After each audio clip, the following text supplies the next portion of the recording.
21, Chris Ortega. Batting fourth, the third baseman, number 7, Tim Holick. Batting fifth, the designated hitter, number 45, Christian Kuzemka.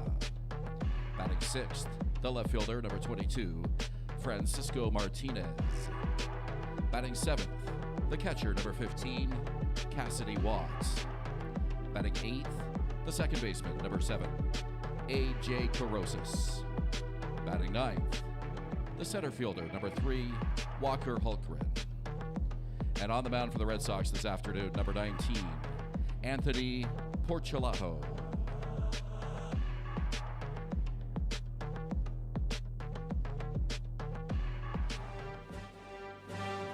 Here are the umpires for this afternoon's game. At home plate, Mike Kinnear. At first base, Jeff Rose. And at third base, Chubba Bay.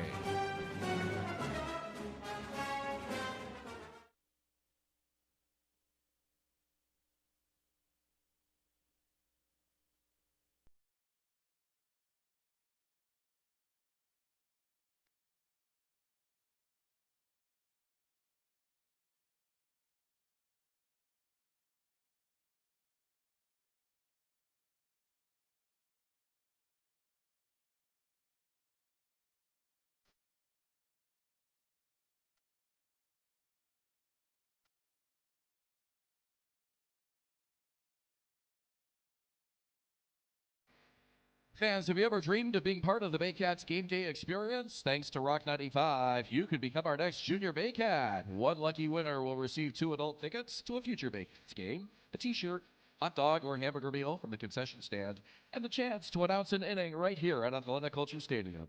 If you're between the ages of 7 and 11, head to rock95.com/contests and enter the Rock 95 Junior Baycat contest today.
on.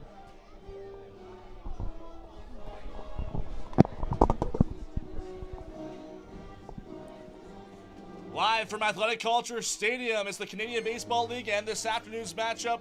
Another tight matchup between the visiting Brantford Red Sox and the hometown Barrie Baycats. Welcome in once again, everyone, along with ATN Skitch. I'm Julius Hern. The Barrie Baycats clinching the final playoff spot in the Canadian Baseball League last night with a 4-2 win over the Welland Jackfish. That leaves the Brantford Red Sox on the outside looking in at this point, but now their accomplishment for the rest of the season is to just finish 500. It's a long way to go to then, but they're on really very much a roll. They've won their last 4 games. It's the longest winning streak for the Red Sox in the last 10 years, and a big reason for that is the hot hitting of Christian Kazemka.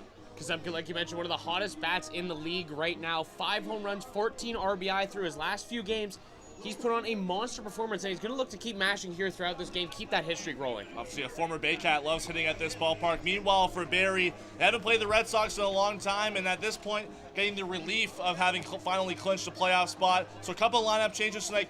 Karsten Barker re-enters the Baycats lineup for the first time in a while, and he has hit well against the Red Sox this season.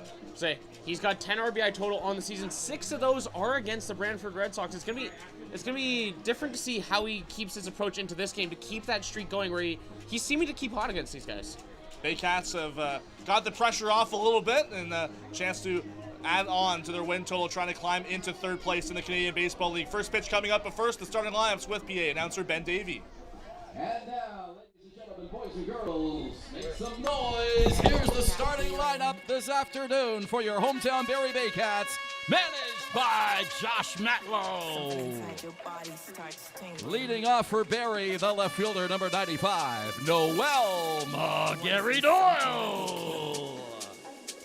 Batting second, the designated hitter, number 20, Nolan Macabrona. Batting third, the third baseman, number 0, Francisco Hernandez. Batting fourth, the first baseman, number 28, Noah Hall. Batting fifth, the catcher, number 21, Wambi Cyprian. Batting sixth, the right fielder, number 23, Clayton Tees. Batting seventh, the shortstop, number 26, Adam Ahmad. Batting eighth, the second baseman, number 32, Carson Barker. And batting ninth, the center fielder, number 7, Kanis Icho. On the mound this afternoon for your Barrie Baycats, number 51, Roddy Rosario.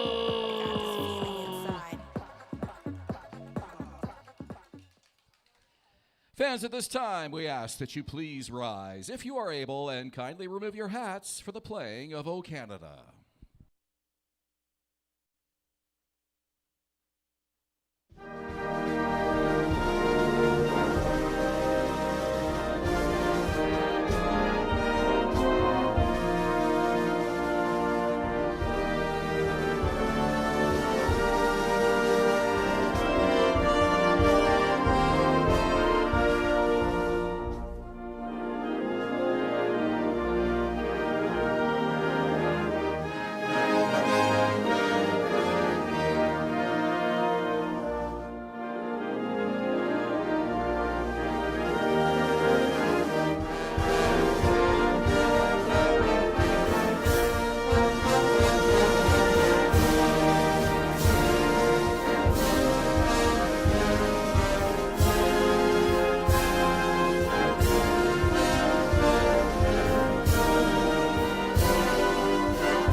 Staving off the looming dark weather here at the ballpark, trying to get in a beautiful game here in Springwater this afternoon. And you look at these teams, Brantford, 7 games left in their season. We mentioned eliminated from playoff contention last night, but for the Baycats, these last 5 games in their schedule are going to be so key to avoid that 1-game playoff. just something that we were talking about in the pregame was that, there's a little bit of a difference here between the Baycats and the Red Sox here. The Baycats started off super, super hot and kind of hit a rough patch and are now trying to kind of regain form before that playoff hits. But for Brantford, they had a lot of early season struggles cost them early, and they've been trying to dig out of that hole ever since. And they're on good pace right now, but unfortunately it was a little too late. And they've really been a scrappy bunch as of late when you look at the Brantford Red Sox. Let's give you their lineup. Terry Smith's put it together for this afternoon. It'll be Jacob Cantor, the shortstop, to lead things off. Brody Blackson, right field, batting second. Christian Ortega, the first baseman in the number 3 spot. Tim Holick, he bats fourth in the cleanup spot at third base. Christian Gazemka, the former Baycat, is the DH, batting fifth. Francisco Martinez slots in left field, batting sixth. Cassidy Watt is the catcher, batting seventh. A.J. Carosis at second base, batting eighth. And Walker Hulkren rounds things out in center field. Starting pitcher on the mound for the Baycats, Ronnie Rosario. He's played through 5 games so far, though has only pitched through 7.1 innings on that. He's got 10 strikeouts, so he's looking pretty good in that regard.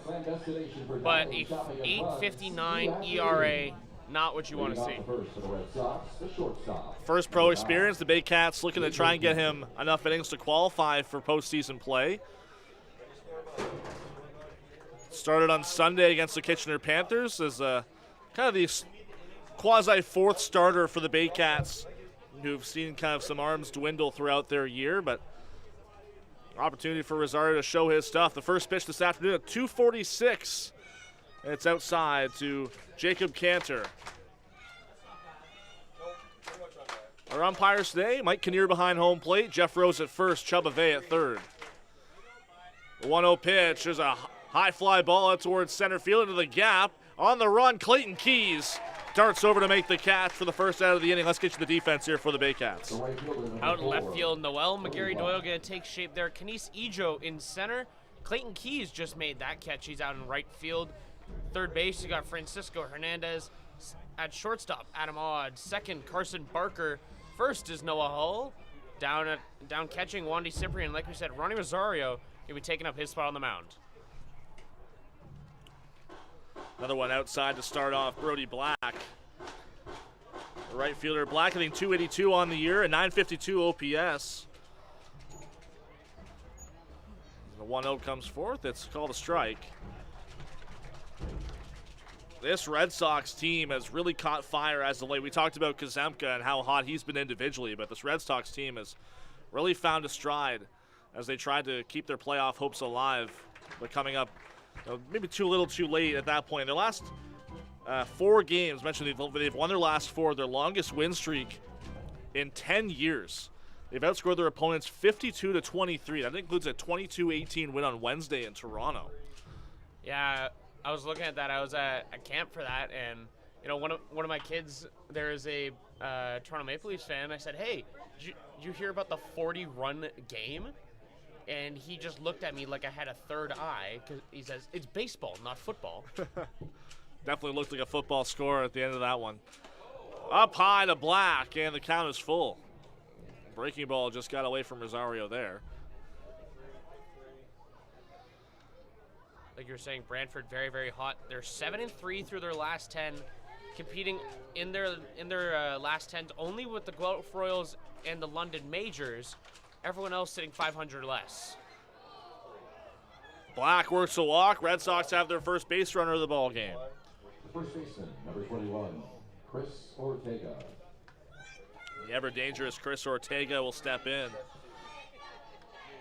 You could argue he's been the most productive hitter in this Red Sox team. OPS over 1,000. Team leading 46 RBI.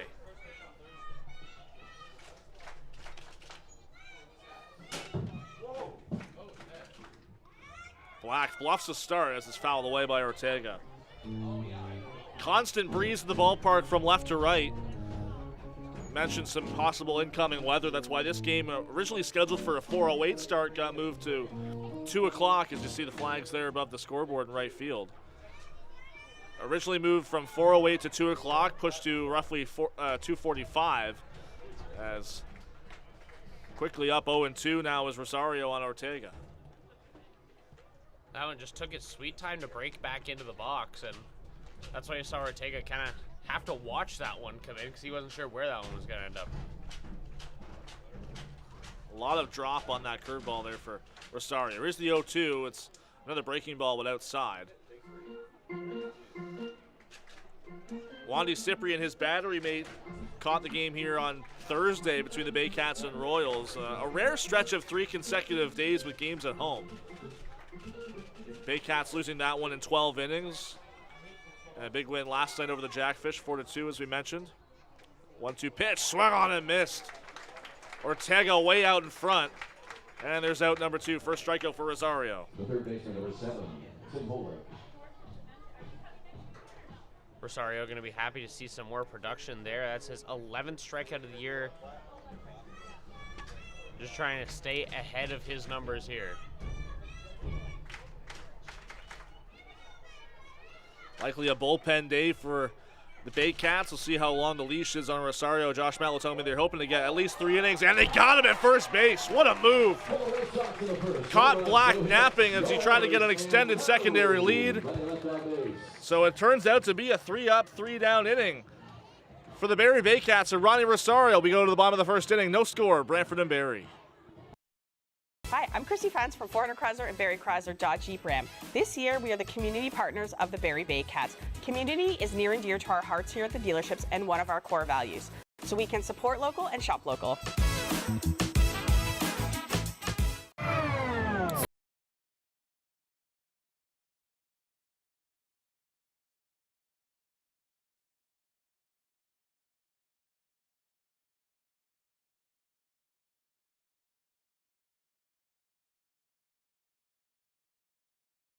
The best prices and quality? Go to Reno Liquidation Depot, where you'll find vanities, flooring, toilets, exterior doors, and so much more. Visit Reno Liquidation Depot today.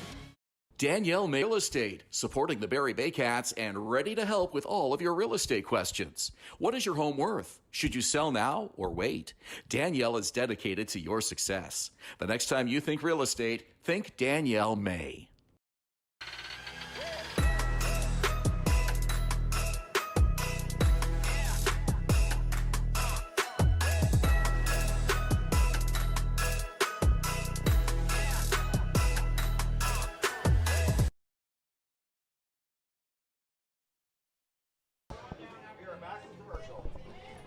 First inning is brought to you by Park Place, Barrie's Grand Slam destination for dining, shopping, and fun. See you after the game. Here is the lineup for Josh Matlow's Barrie Baycats. Noel McGarry-Doyle back in the leadoff spot for Barrie. Noah McEnroe is the DH, batting second. Francisco Hernandez batting third. Noah Hall's in the cleanup spot yet again. Wandy Cyprian is catching, batting fifth. Clayton Keys and Adam Maud 6 and 7. Carson Barker slots into the lineup for the first time in a while. He's the second baseman batting eighth, and Kenny Sejo rounds things out batting ninth. Brantford starting pitcher Anthony Porcelato, 7.90 ERA through 20 games pitched, 41 innings on that for 41 strikeouts. 1 inning, 1 strikeout, what he's looking at right now. First pitch to Noel McGarry-Doyle is up and away, and the Porcelato's really found a spot in this Red Sox rotation. Started his last 2 games, won them both, and included an 8-inning quality start on Monday against the Hamilton Cardinals, as he misses again with that one. But starting out the year in the bullpens, first 17 appearances, really struggled with the walks early on. He was with the Welland Jackfish last year, moving over to Brantford this year in an off-season trade. As the 2-0 comes in, it's fouled off. Looked like they maybe got a piece of lower body of Noel McGarry-Doyle there. But for Porcelato, leading the league in walks with 40, and that was really kind of a struggle for the entire Red Sox pitching staff for much of the first half of the season. 2-1. This is low.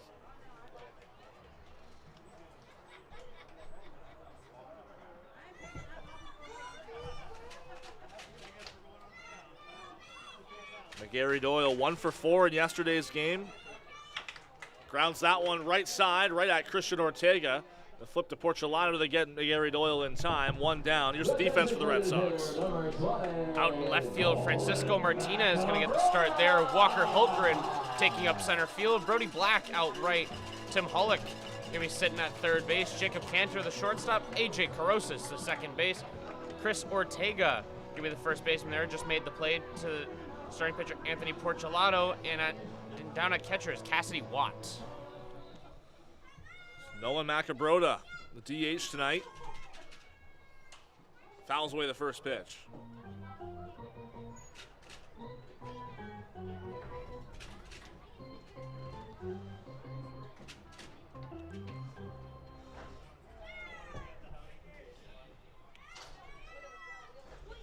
Fourth start of the year for Porcelato. Didn't start a game last year in 7 appearances with Welland.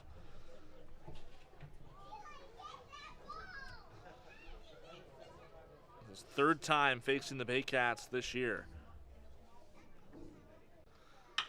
Line drive straight away center field and deep. Back is Hultgren, and he makes the catch 20 feet in front of the warning track. Watt wasn't supposed to get the start today. He was supposed to have a day off, but when we were up here, you know, roster submitted, and the manager comes up last second and changes out Andrew Savage on a last-minute injury designation. Didn't catch him for what for, but that's what brought, of course, Cassidy Watt back into this game. Yeah, Terry Smith, a late lineup change. Andrew Savage with a apparent late injury just before game time. As Francisco Hernandez takes the first pitch strike from Porcelato. And the right-hander working quickly. Line drive, foul down the right side. Practically hit the beer tent. Porcelato against Barrie this year, he's allowed just 1 earned run in 4 1/3 innings across 2 outings, allowing 4 hits. That one's on the ground, through, up the middle for a base hit. 2-out knock for Francisco Hernandez. Barrie as his first base runner. And that's the first earned base runner of the day outside of a walk earlier in the top of the first. So it's going to be up to Noah Hull to get him to move around without cutting this one short and leaving him stranded.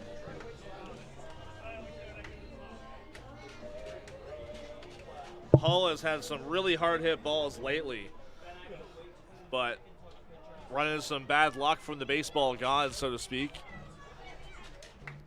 Looking to get kind of the monkey off his back. 0 for his last at least 10. And he's hit by the pitch there. I don't think Francisco Hernandez realized that that was a hit by pitch. Almost took a turn around third. So Hull will reach now 2 on with 2 out for Barrie. Well, Francisco Hernandez, you know, we were talking about this in the pregame as well. You know, you'd swear we talk about just about everything. And, you know, KCJO has that franchise record of 26 stolen bases. Noah McGarry Doyle is 1 away, but Francisco Hernandez, surely he knows that he's 2 away from that point, wants to catch up, if not pass. Yeah, for much of the year, it was Hernandez leading the team in stolen bases. Then McGarry Doyle started taking a bit more chances after recovering from some early season injury troubles with some hamstring issues. So you've been taking notice the last few home games or so how close these 2 players are, and it's kind of just a wait and see who and if and when their record will be tied. On the ground off the bat at Wandy Cyprian, down the line foul.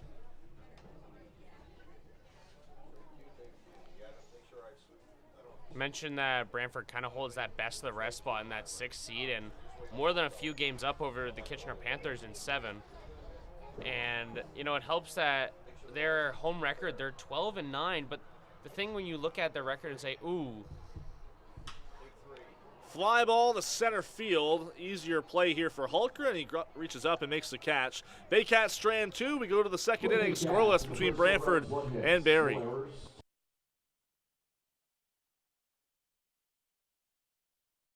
Thinking about doing a renovation but don't know where to find the best prices and quality? Go to Reno Liquidation Depot, where you'll find vanities, flooring, toilets, exterior doors, and so much more. Visit Reno Liquidation Depot today. The juice is the best way to add zing to your Jersey Mike's Sub.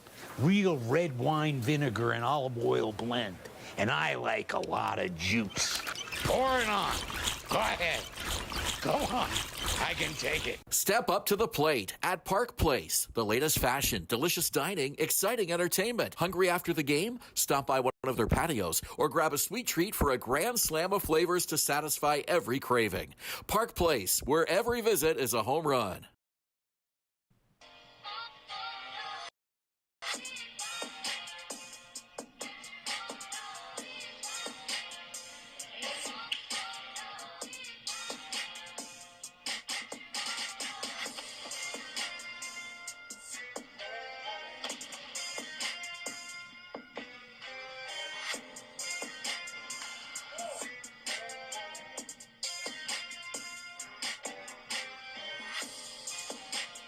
Hard 90.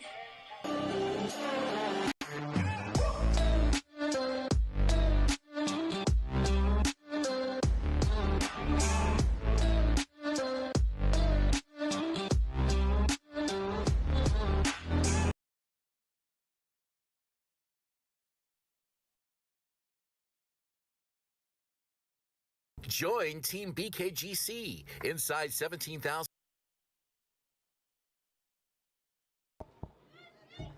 Once again, welcome back. It's the second inning here at Athletic Kulture Stadium. Still scoreless between the Red Sox and Baycats. First pitch from Rosario is outside. Tim Holick steps in. He pops that one up. Playable. Drifting into foul territory, it'll be Francisco Hernandez, the third baseman, out to make the catch in foul ground. The designated hitter, number 45, Christian Kuzemka. So I'll bring up Christian Kuzemka, the former Baycat. We talked about him in our open. And just how much of a tear he's been on lately, a 7-game hit streak. There's a high bat in the stance there as he fouls away the first pitch on the right side. 5 home runs in this last 4, albeit the games he did homer were against the Toronto Maple Leafs. But you couple that with 14 RBI in the same span, that's one hell of a run. Well, you know, a 3 home run game helps when you put up 9 RBI in a single game. And that was that 22-18 Red Sox win on Wednesday. Upstairs and having to duck is Kuzemka. Quick second to finish the thought there from the bottom of the first was the stat line on the Brantford Red Sox. It made you go, ooh, is their road and extra inning record 5-15 on the road, 1-5 in extras. Clutch factor maybe needing a little work. Their last extra innings game was a thriller against the Welland Jackfish. They ended up losing that game by 1, but kind of a landmark game for the team in terms of just putting themselves on the map yet again. Sticking with the Jackfish close in that game, putting up a really good fight, and just barely falling short. 2-2, high fly ball into left field. Tracking down is Noel McGarry Doyle. He makes the grab, so 2 quick outs here for Rosario in the second. Rosario doing a good job at offering that contact kind of thing, but not giving them enough to really put any kind of distance to get anyone on base of their own power. And Rosario retired the minimum in the first. He did walk Brody Black, but retired him on a pickoff. That one is shot down the right field line. Does it have enough? It does, but it's foul. Francisco Martinez taking that one for a ride.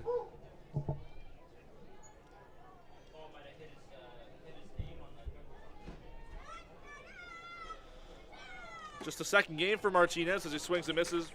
Second game for him against the Baycats was 1-2 in a game back in June. He had some time on the injured list for the Red Sox.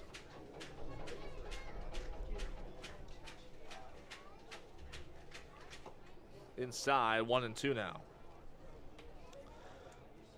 Just his 16th game, he's hitting .265 with an even 800 OPS.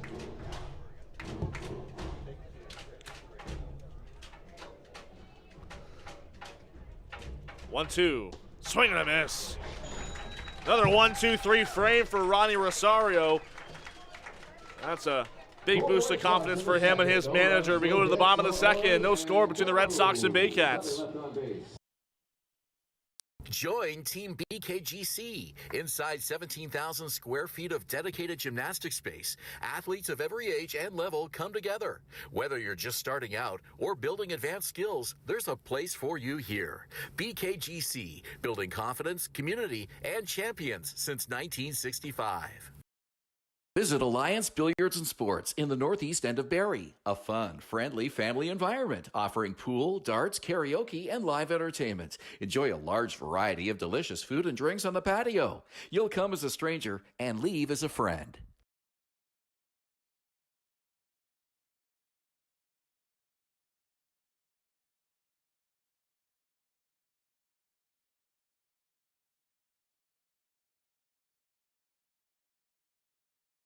Barry, this one's for you. My name is James Anderson, owner of Sinclair Sports Medical Center. We find what's actually going wrong with your body and we make a plan to fix it. And I've spent years helping people in this city move better and hurt less. We want to help you feel like yourself again. Come see us and let's get you back to living your best life.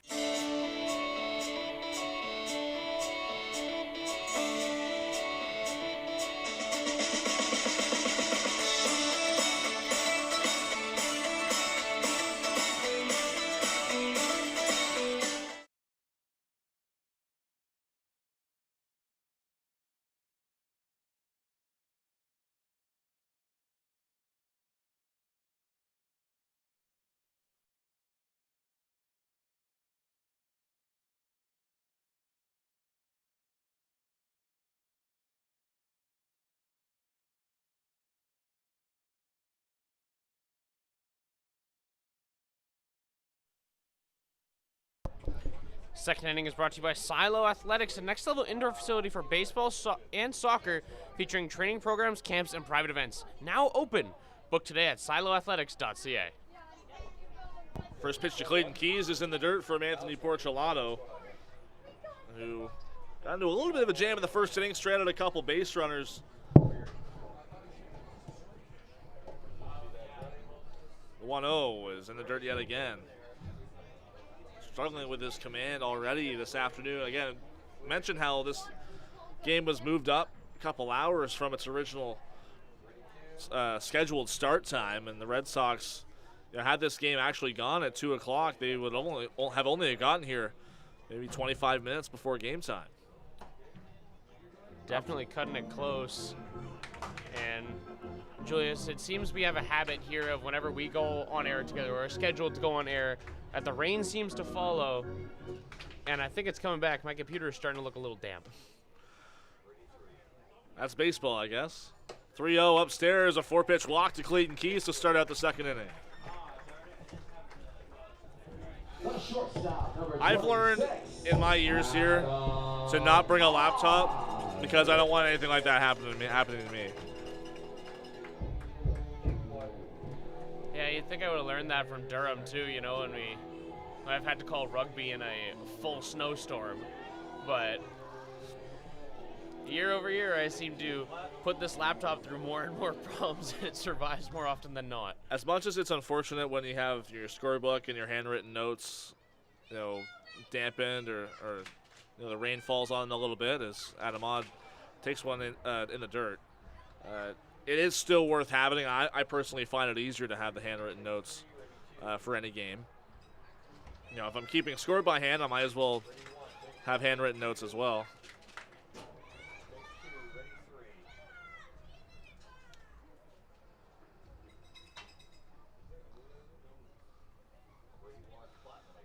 Lead from Keys.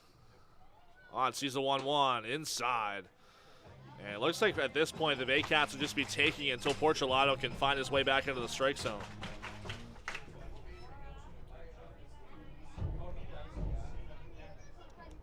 Yeah, if he showed the controls a little iffy. No reason not to keep waiting on it, but... Well, I stand corrected there as Adam Odd takes a huge hack.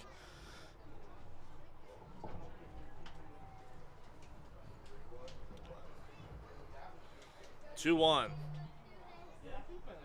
Porcelato deals. That one's low yet again. 3-1. moved the game up to 2 o'clock to try and dodge the rain, and we knew as this game would go, we needed to get in the most innings possible as fast as possible. And as you look out at the field, you can start to see that rain come in just a little bit faster. It's a bit of a mist in some parts of the park already, but as long as I think they can avoid the heavy rains and stuff that would affect the field of play, they'll be okay. Full count now on Odd. Keys the lead at first as Odd spoils the pitch into the dugout.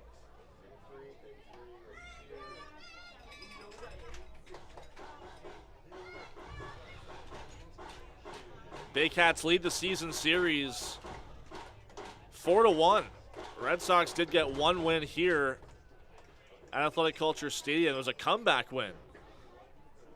They were down quite a bit heading into the 8th inning, and they scored 6 inside on Odd, and back-to-back walks will start out the 2nd inning here for Anthony Porcelato. And Keys was off regardless, but of course didn't matter too much. And our highlight player here from the pregame is Carson Barker comes up to bat. Talked about him being very, very strong against Brantford, and most of his success at the plate has come against this team. Got into his first game in the CBL, and it was in Brantford at Arnold Anderson Stadium, and first at bat was a 3-run home run. Takes the first pitch strike from Porcelato. Barker again struggled very recently since a game in Brantford. He's 0 for his last 21. That extends back to June 25th.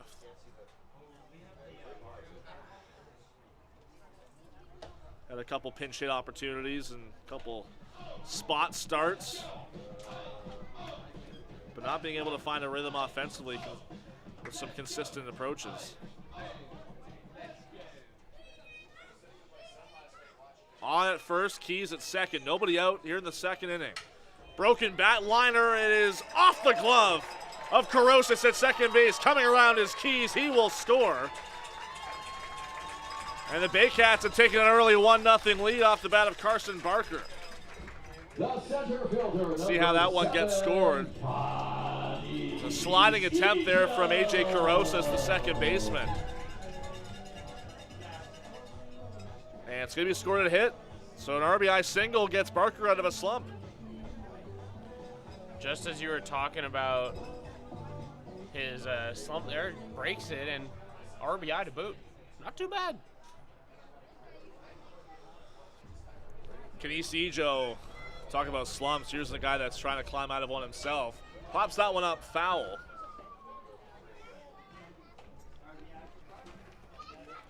Oh for his last 15 with 10 strikeouts. The strikeouts have really kind of crept up on him late in the season. Up to 65 on the year. 0-1, swing and a miss. Heard from our PA, and usually sitting in my seat, Ben Davy, that he has managed to break the CBL and IBL's single season record for strikeouts. Yeah, it was 60 a couple years ago. Lane Renault set that with the Hamilton Cardinals. That one's popped up. Foul ground, and Brody Black won't have a play on it. It gets out of play. Lane Renault in 2024, I believe, or 2023, had 60 strikeouts with the Hamilton Cardinals. And Ijo doing that in this now his 42nd game. Doing it before the mark where you would see kind of the argument of statistics with an expanded season like we have this year of 48 games. He's able to spoil a couple pitches there from Porcelato.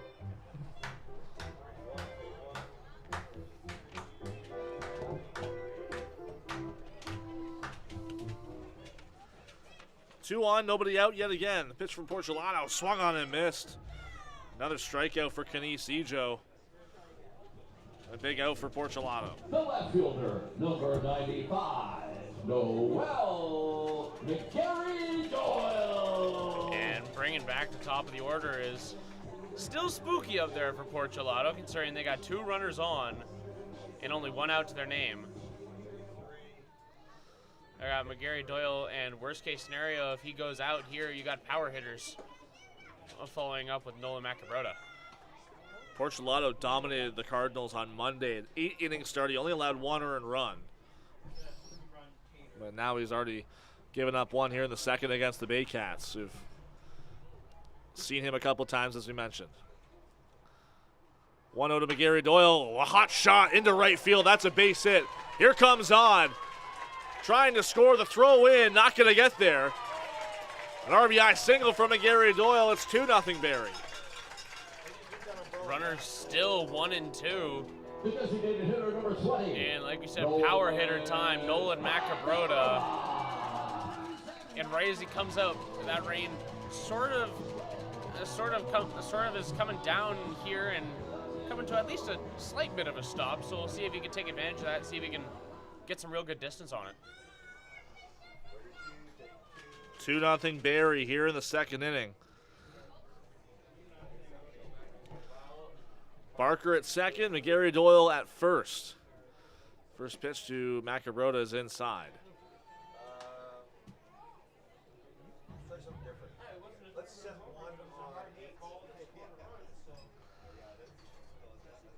Still just 1 out here for the Baycats. Swing and a miss from Macabrota.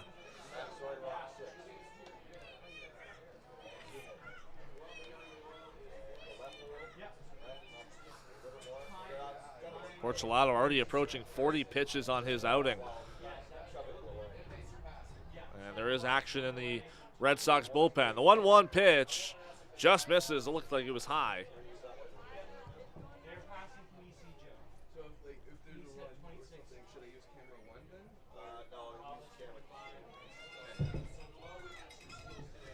Macabrota steps in.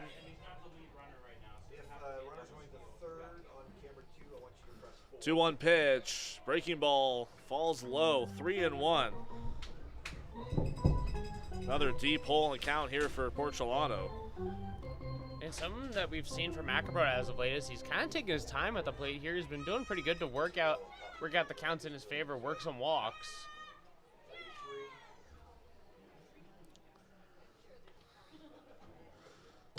There's a fly ball yet again to center field. Back is Hultgren, and almost a carbon copy of his first at-bat.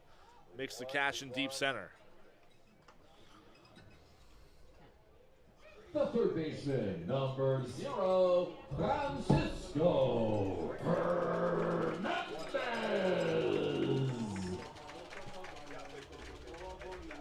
Hernandez a single in his last outing that he had, or his last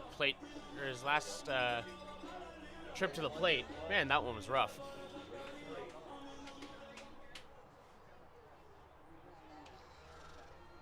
Still 2-1. Another RBI opportunity. First pitch. Fly ball, looks like on the infield.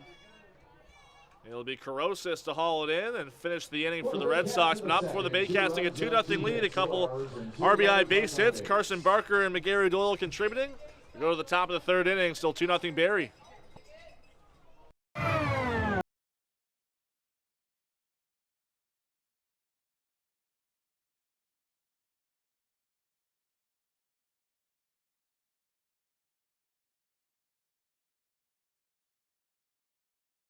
Jersey Mike's is sub above. Is it the premium meats and cheeses sliced on the spot and piled high on their in-store baked bread? Or could it be their hot, freshly grilled subs?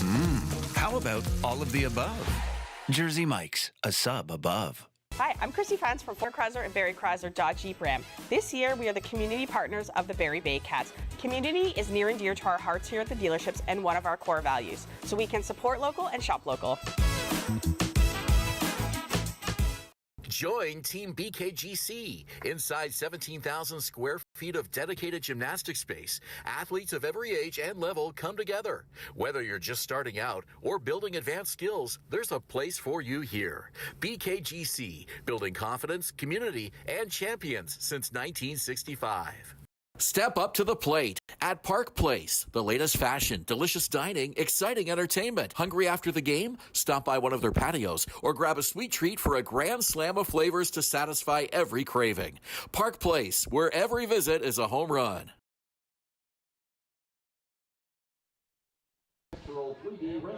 Top of the third inning here at Athletic Culture Stadium. It's a 2-0 lead for the Barrie Baycats over the Brantford Red Sox. And I mentioned earlier how the regular season winding down, and as that happens and playoff seeding becomes much more of a conversation, we are scoreboard watching this afternoon as well. Few other games going on tonight. One of them already been knocked off, postponed due to inclement weather. That one is the London Majors at Guelph Royals. That one postponed. We'll see when that one comes back on, but the Hamilton Cardinals taking on the Welland Jackfish out in Welland. That one 6:05 scheduled first pitch. And the Kitchener Panthers taking on the Toronto Maple Leafs at 7:30 back in Christie Pitts. Popped out of play off the bat of Cassidy Watt, Red Sox catcher. So it's the only game on the CBL at the moment. And you mentioned the London Guelph game and the Hamilton Welland game. Those are going to be two really key matchups for playoff seeding this evening. But obviously the Majors Royals postponed. So I'm sure a lot of Baycats fans will be tuning into the Cardinals Jackfish game after this one. Outside, it's 2-2. Rosario has faced the minimum to this point, just allowed one walk. He struck out two. Upstairs, the count is yet again full. Seems like at this point, Josh Matlow going to extend Rosario as far as he can today. He mentioned it was going to be a bullpen day, likely Juan Benitez to start tomorrow, but it's still unconfirmed. Breaking ball just missed. Didn't like the call. Mike Kinnear sees it inside on Watt, and it's a leadoff walk for the Red Sox.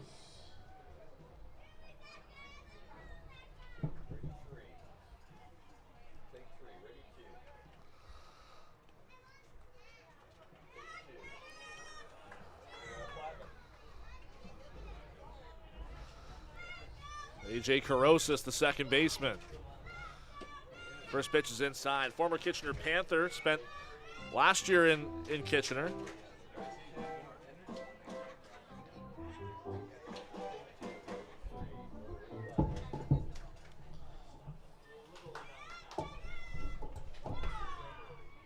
Takes a strike, it's 1-1. Carosis hitting .256 this year. And his first year with the Red Sox, spent last 5 with the Panthers. .249 for his career. 1-1, swing and a miss.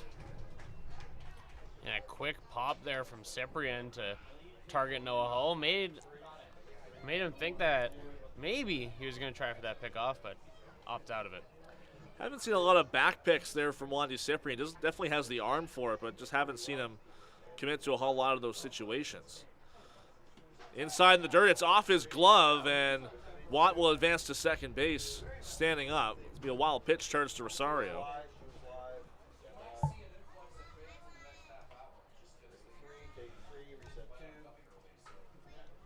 Considering that this was a game moved up a considerable amount in relatively short notice, still a decent smattering of fans have come out for the ball game. Might see a bit more fill out as we approach 4 o'clock. Be interesting to see over the next half hour how many more show up, especially because that's when the normal start time was going to be. Yeah, it took a lot of coordination to get this game going earlier. Obviously getting the Red Sox here on time, the umpires here on time. On the ground to second, it's off the glove of Barker. Does he have a chance to recover? And not in time is the throw. First error charged to the Baycats, and now runners in the corners for Brantford with nobody out.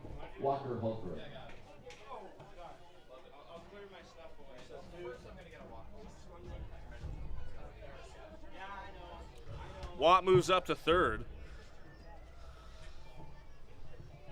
And the number 9 hitter, Walker Hultgren.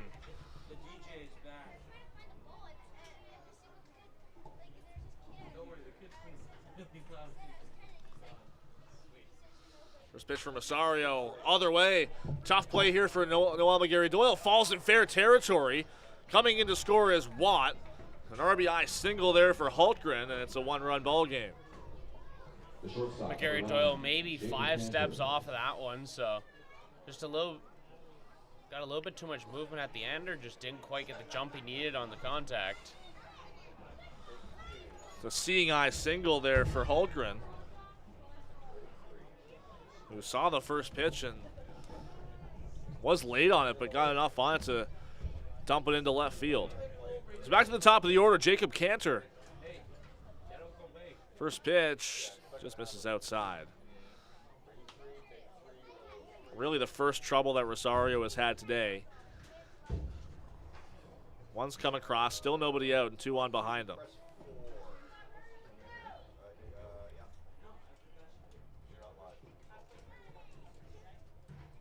On the ground, foul off the end of the bat. Saw Noah Hull there playing in at first base. Still nobody out. A bunt, definitely a possibility with the speedy Cantor at the plate.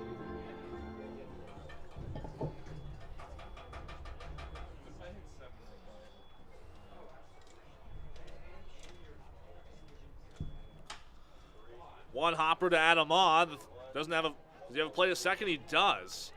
Hesitated, so he only gets the force out at seconds, but still 2 on.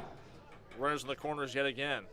I mean, you'd rather the hesitation than giving up an error there and chucking it to the outfield. It's still not good as they got runners on corners, though. Now Brody Black with a chance to drive in another and tie this one up. First pitch in the dirt. Everybody clap your hands.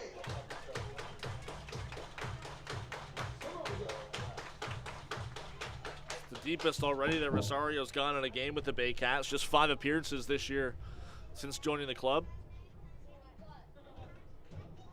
Starting to see Brad Grieveson get loose in the Baycats bullpen. That one fouled away out of play.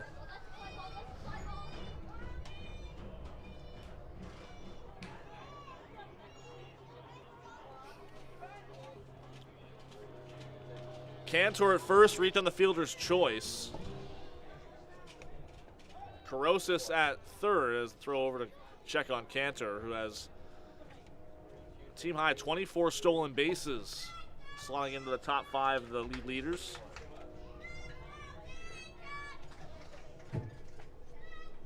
Runner goes, throw will not happen as Cyprian holds his ground and keeps Carosis at third. Stolen base there for Cantor, his 25th of the season. Wandy had a feeling there that as soon as he let that ball fly free, that instead it was going to be going the other way and chance for Carosis to rip his way back home with that ball in air. So 2-2 now as Block cut right through that pitch.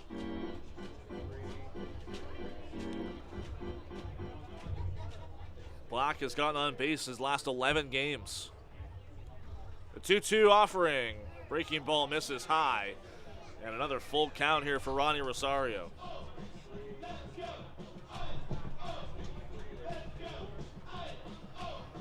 Brad Grieveson now throwing in the Baycat bullpen. The leash shrinking here on Rosario. 3-2 pitch. Popped out of play.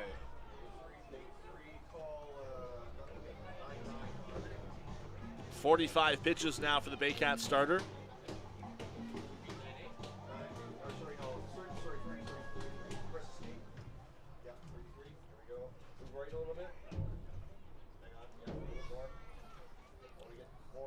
Swing and a miss. Black chases an outside off-speed pitch. That's the second out here in the third. Third strikeout for Rosario, trying to get out of the jam here.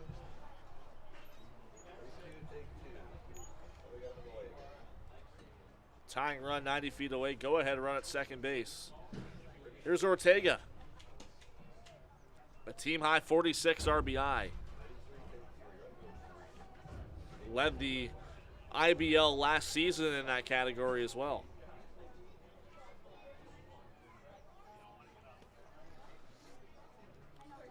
.1-0 inside.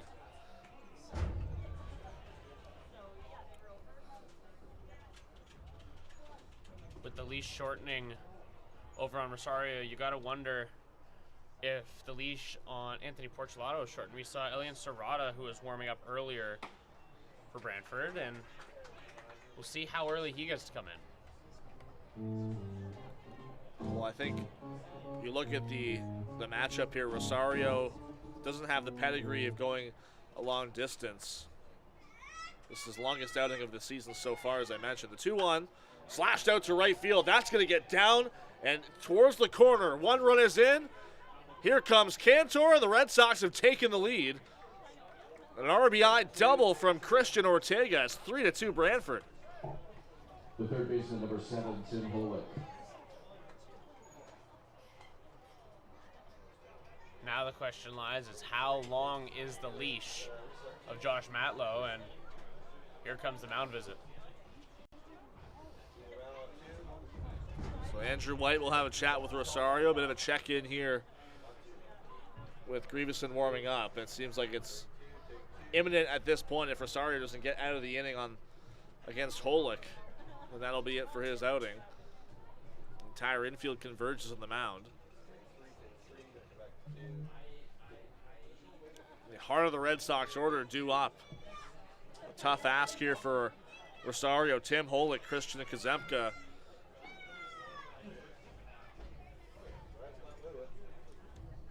Did retire both in order last inning, but having trouble with the top part of the order this time around.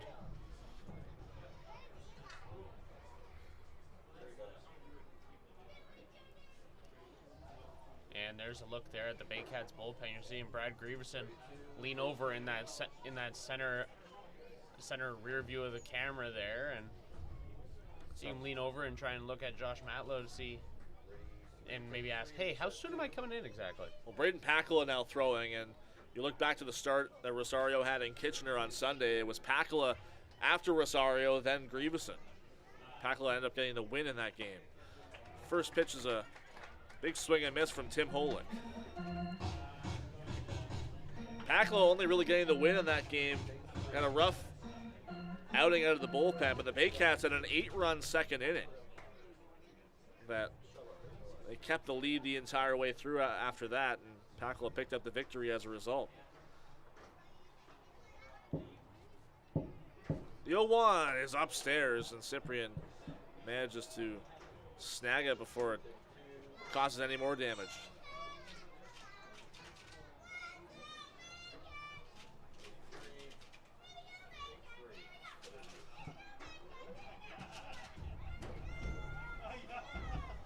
Ortega leads. Here's the 1-1. It's in the dirt and to the backstop.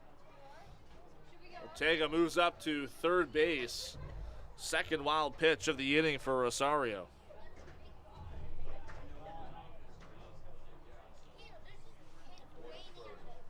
And you were saying that it doesn't have that pedigree of those extended outings kind of thing, so not surprised that you're maybe starting to see the arm fall off a little bit, especially as he's going in excess of 50 pitches now.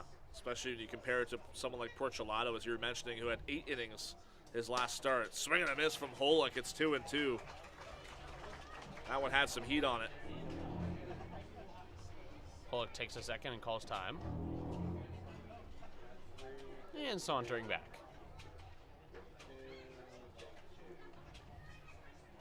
Can Rosario get out of it? Here's the 2-2. Popped up. Tough play, kind of no man's land. It'll be Canisico and Clayton Keys, but nobody can haul it in. Ortega scores, and taking second is Holick. It was a sliding attempt there from Clayton Keys. Not sure what the communication was like as 4 Baycats defenders try to converge on that ball. Well, Keys dove in, had it in the glove, and just pressed his hand together a little too soon, got in there and bounced out just as fast. And here comes Josh Matlow. Still yet to see how that one's going to be scored. And it's going to be scored ahead. I think I agree with that one. So it's going to be actually a double there for Tim Holick. Maybe the shallowest double he's had in a long time. But that'll be it for Ronnie Rosario, who exits this game responsible for at least 4 of the Red Sox runs. Braden Pakala coming in next. We'll introduce him in just a moment here on Baycats TV.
Welcome back inside Athletic Kulture Stadium. The Baycats have gone to the bullpen for the first time this afternoon after 4 runs have come across. Braden Pakala, the first man out for Barrie.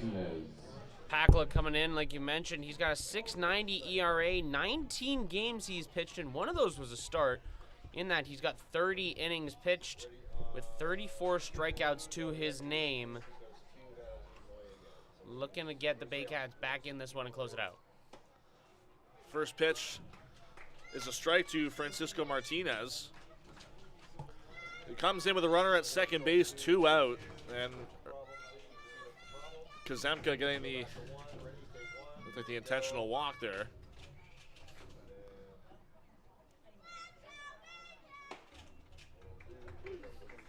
Called strike, now 0-2 on Martinez. So Kazemka getting the intentional walk. Not sure who that walk's going to be charged to. I would imagine they'll be charged to Rosario.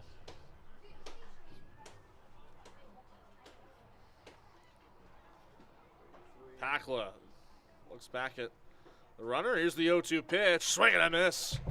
All it takes was 3 pitches for Braden Pakala to get out of the 3rd inning, but the Red Sox storm in with 4 runs to take a 4-2 lead as we enter the bottom of the 3rd inning here in Springwater.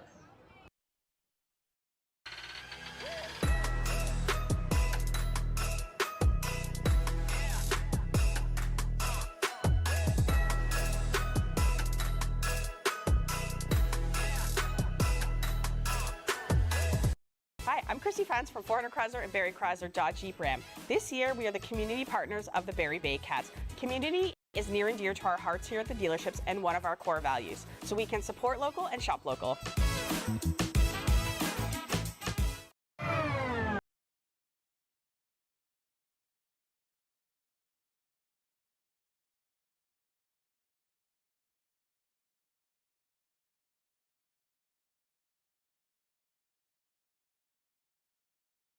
My name is James Anderson, owner of Sinclair Sports Medical Center. We find what's actually going wrong with your body and we make a plan to fix it. And I've spent years helping people in this city move better and hurt less. We want to help you feel like yourself again. Come see us and let's get you back to living your best life.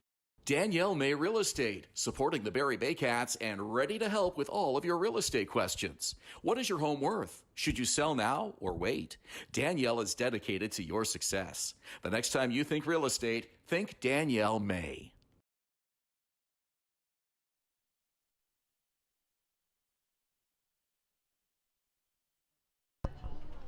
Third inning is brought to you by Render 3D Quick, the #1 architectural 3D rendering company in Canada, working with thousands of builders, developers, architects, and more. Along with ATN Skitch, I'm Julius Hern. It's now a 4-2 Red Sox lead over the Baycats. Putting up a big crooked number in that third inning and giving Anthony Porcelato a lead to work with as he attacks the latter half of the Baycats order. Noah Hall sees the first pitch up and away.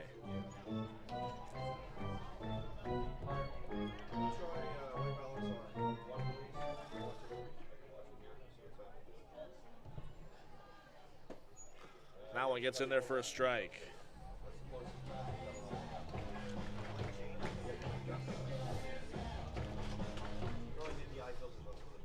These early leads are going to become ever so important.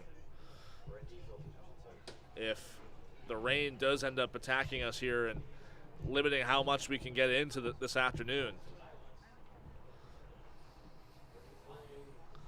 Obviously, the hope is to get at least 5 innings in to make the game official. Josh Matlow saying whatever they don't happen to get in, if the game not official, they can finish out tomorrow in Brantford. These two teams will have a rematch at Arnold Anderson Stadium tomorrow. 3-1 here from Porcelato. And it's in the dirt. Leadoff walk drawn by Noah Hall. The catcher, number 21. These last few games, they're already not able to get into playoffs or the Red Sox, but it's going to be a litmus test to see, hey, how much of this can we keep going into next year? So they got the Baycats, the Guelph Royals, the London Majors, and the Hamilton Cardinals. 4 out of the 5 playoff seeded teams. Of course, those other 2 games, the Kitchener Panthers and Toronto Maple Leafs. Picks in the dirt there by Watt as he looks back. Noah Hull at first base. Now Wandy Cyprian.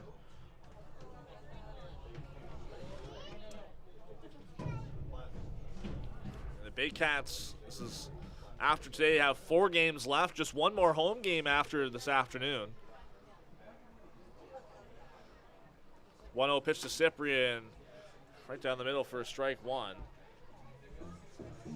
Baycats will resume a game on Tuesday in Chatham, Kent. That one being suspended in the bottom of the first inning due to a rain. That was back in June. 1-1 upstairs. Then 2 more scheduled games after that. Friday in Hamilton. That'll be a huge matchup between those 2 teams to play out the playoff seedings. And then Baycats will finish out against the Barnstormers at home on Saturday. 2-1. Low and in the dirt through the legs of Watt, and Hall will take advantage and move in a scoring position.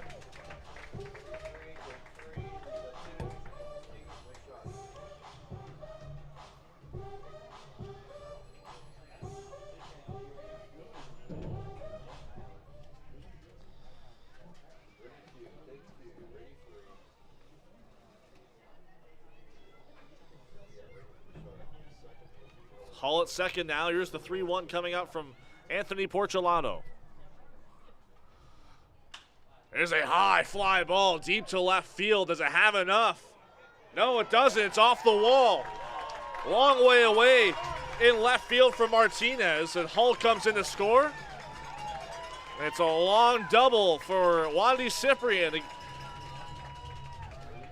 bring the deficit just to 1. Number 23, Collective Keys.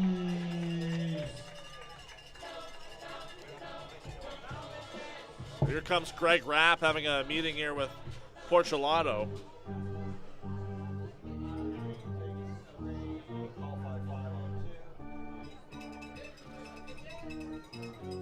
Obviously, we saw Elian Serrano warming up earlier.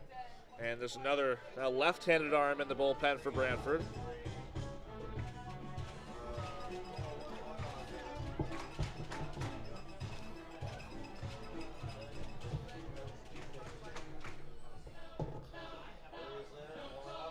The one warming up over there is Catalin Morin.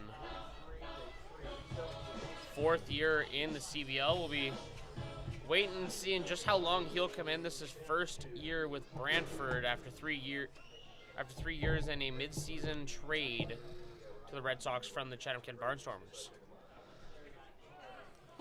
Bluff start there from Cyprian at second base as Keys takes the first pitch low.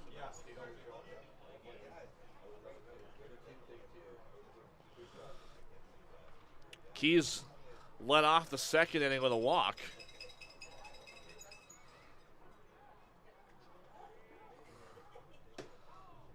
There's a strike call there, 1-1. Mentioned earlier, Porcelato leading the league in walks, already 3 this afternoon. He's also hit a batter.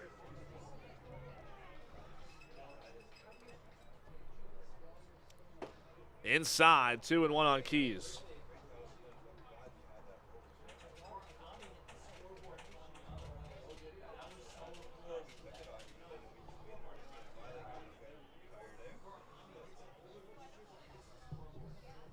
Four-three Brantford. We're in the bottom of the third inning. 2-1 pitch from Porcelato on the ground, but foul toward the Baycats on deck circle.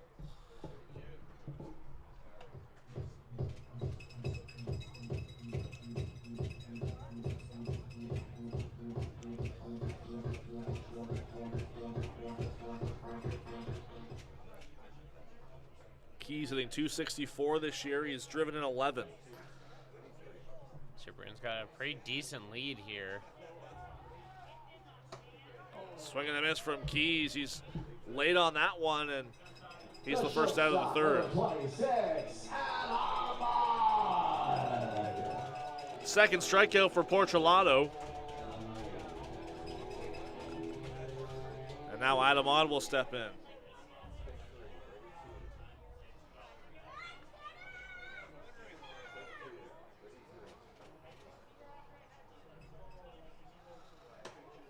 Up and away to Odd, who also walked in the second inning, later scored on the RBI single by Noel McGarry Doyle.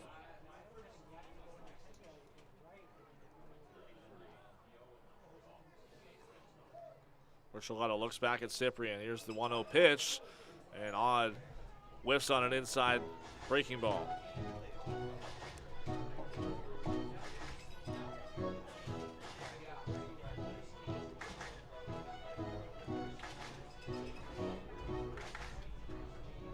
Porcelato almost has that very similar to Craig Kimbrell, not necessarily as that was flown into left field. And the catch is made by Martinez for the second out. He's talking about just the way he looks in, takes the sign from Watt, hangs that ball down in front of himself. Obviously, a lot of baseball fans familiar with Craig Kimbrell, the way he kind of lifts his right arm and his left arm. The intimidation factor, so to speak. Porcelato already ready to pitch to Barker here. And it's upstairs. Wandy took a long time to get back. Was playing a little game of cat and mouse there with Cassidy Watt.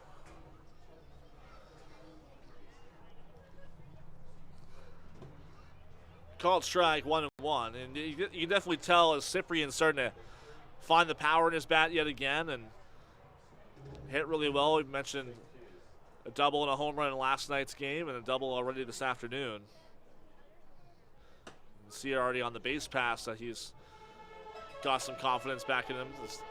Barker falls behind 1 and 2. There's a big wide open gap stretching all the way from left field to left center. And if you're Carson Barker, you're looking right at that huge gap and seeing, you can see it right there. It covers practically a third of the field. I call him for the swing, and Watt finishes the strikeout with the throw down to first. Baycats strand a runner, but they get one back. It's a 4-3 lead for the Brantford Red Sox as we go to the fourth inning here at Athletic Kulture Stadium.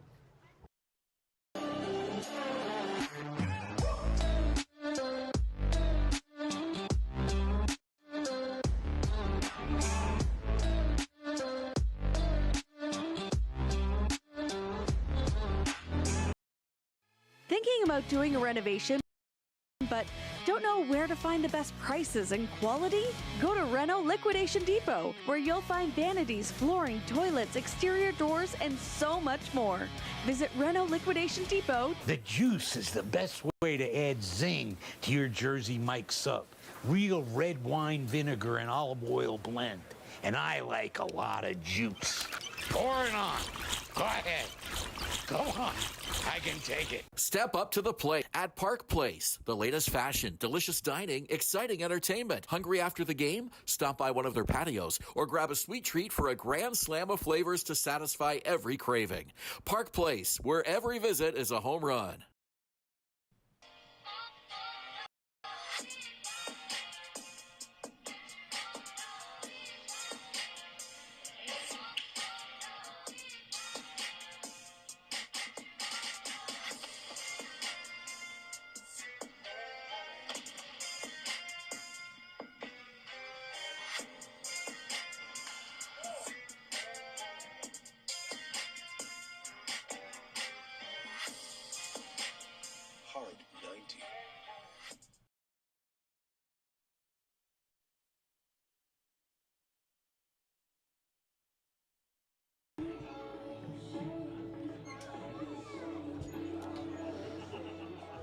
Top of the fourth inning here at Athletic Kulture Stadium. I'm Julius Hern along with ATN Skitch.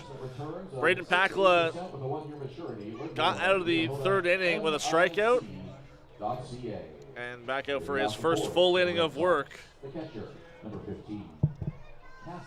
Faced Cassidy Watt, who led off the third, so really a bat-around inning for the Red Sox in that 4-run third.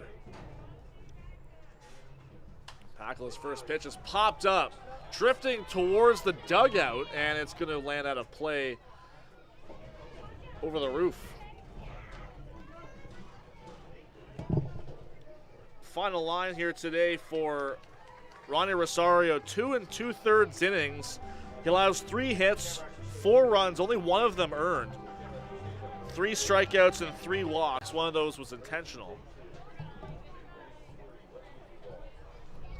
Pakla gets Watt to chase. It's 0-2. Think back to how much that error by Carson Barker really affected the way that third inning went for Rosario, as that one's fouled away out of play.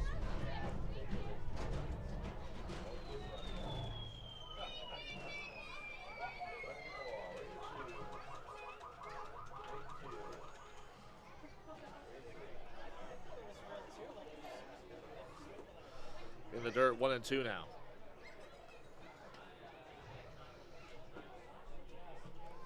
Bottom third of the order due up here for Brantford. Watt, then Carosis and Hultgren. Pakla is 1-2. Just missed low. Cyprian tried to bring it up with the frame job.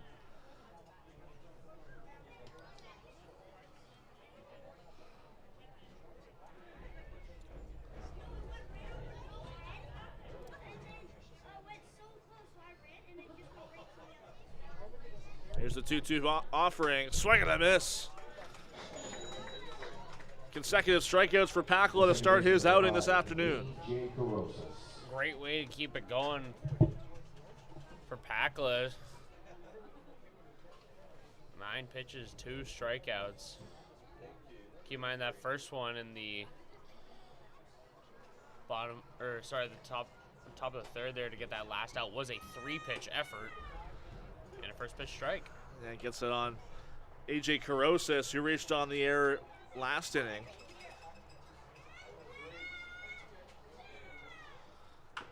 On the ground, right side, but foul.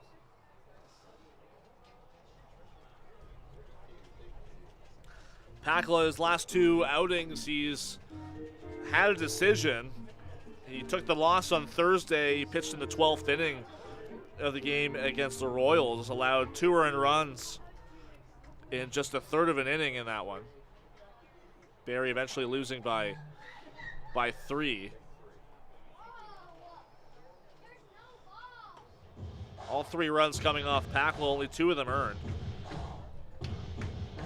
While he allowed 5 earned runs in Kitchener on Sunday, out of the bullpen after Rosario and ended up getting the win.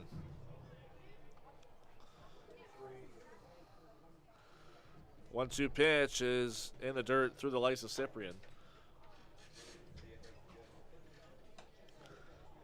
Lots going to be asked of this Baycats bullpen today. Be a lot of managing the pitching staff more tightly from here on out as the regular season comes to a close and the postseason begins for Barrie. A postseason slate currently has them a half game behind Hamilton.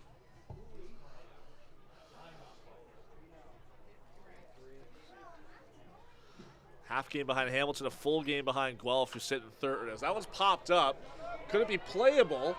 And Cyprian watches it get over the screen out of play into the bleachers.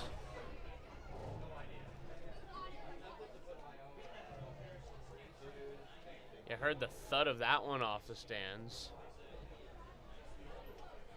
And I don't even think people were aware that it was coming at them. No one moved near where that ball dropped. Even though I had to have heard at least 5 calls for heads, just not a soul moved. Inside of the full count and a one-out walk worked by A.J. Carosas. First walk for Pakula. Pakula's second outing this season against the Red Sox. He took a loss at this ballpark on June 25th. He allowed 3 earned runs over 2/3 of an inning late in that game, and the Red Sox got on him late in that game in a comeback effort. The only game the team has gotten over the Baycats this year. It was Hultgren quickly down 0-1.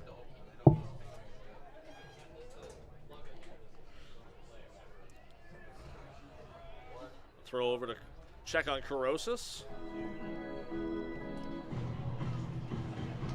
At least make him think twice about taking a substantial lead there. Just one stolen base for Carosas this season. Doesn't have much of a lead as it's upstairs on Hultgren. Hultgren drove in the Red Sox first run of the game with a single last inning. 1-1 pitch outside as Pakula falls behind. Definitely have seen the crowd grow as we get closer to 4 o'clock this afternoon, the original scheduled start time for this game. Both teams trying to do as much as they can to get this one in before some heavy rains blanket the area.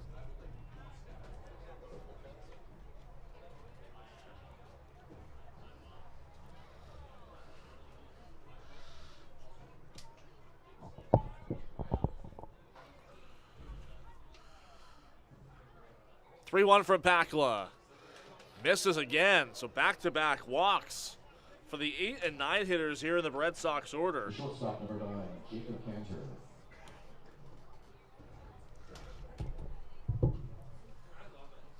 Hultgren reaches 2-1 behind Pakula now as Andrew White will stop to have a chat. Another mound visit here for the Baycats. And Grieveson over there still stretching out, but not throwing again. He will be pitching in this game. It's just a matter of when.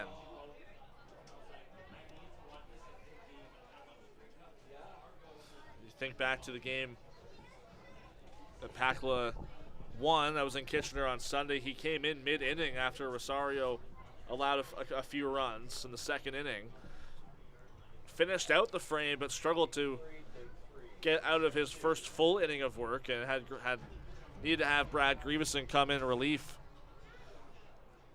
He eventually pitched 2 2/3.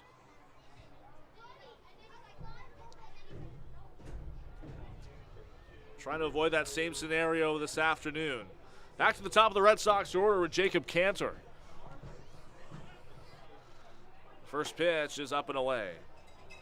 Cantor 0 for 2, reached on a fielder's choice, stole the base, and scored in the third inning.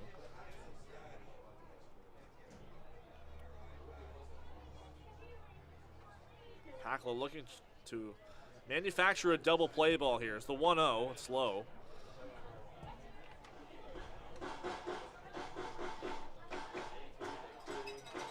Brantford 4 runs on 3 hits thus far. Flip that for the Baycats, 3 runs on 4.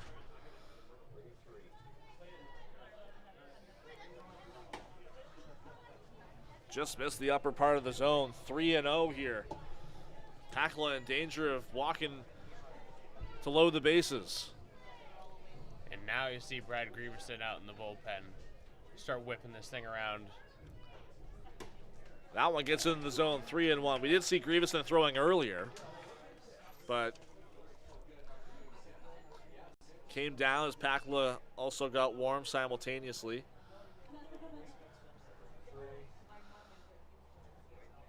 A 3-1 pitch upstairs.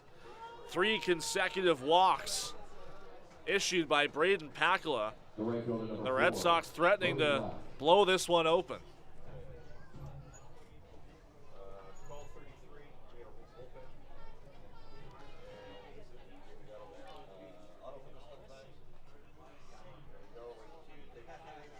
And there's the look there. Grieverson just getting ready. Knows that leash won't last much longer, especially with 3 walks in a row.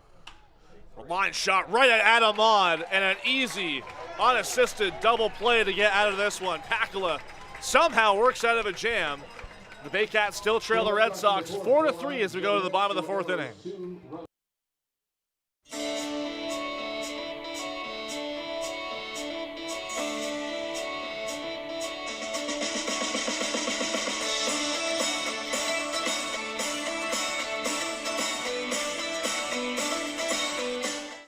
Join TKGC. Inside 17,000 square feet of dedicated gymnastic space, athletes of every age and level come together. Whether you're just starting out or building advanced skills, there's a place for you here. BKGC, building confidence, community, and champions since 1965. Visit Alliance Billiards and Sports in the northeast end of Barrie. A fun, friendly family environment offering pool, darts, karaoke, and live entertainment. Enjoy a large variety of delicious food and drinks on the patio. You'll come as a stranger and leave as a friend.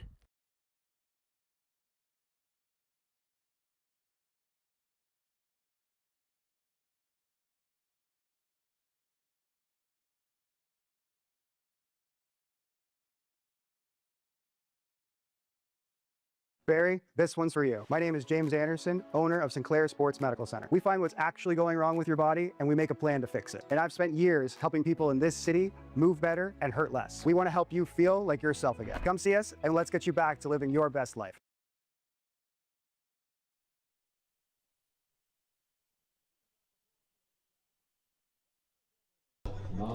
Fourth inning is brought to you by Liahona Mortgage Investment Corp. Delivering targeted investment returns of 6 to 8% with a 1-year maturity. Learn more at liahonamic.ca. 9-1-2 in the Baycats order here in the 4th inning. Kenny Joe, followed by Noel McGarry Doyle and Nolan Magaproda.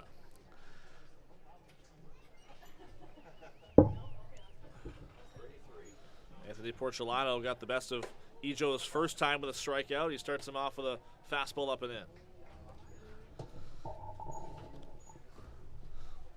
Baycats lucky to only be down 1 at this point. A fortunate line drive double play off the bat of Brody Black to end the top half of the 4th.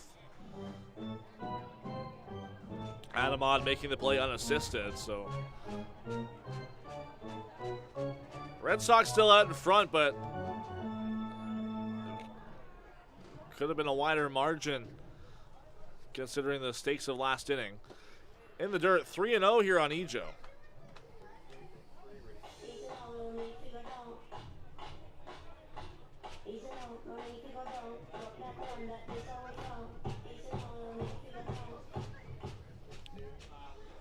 Porcelano comes set, he deals and gets one over for a strike.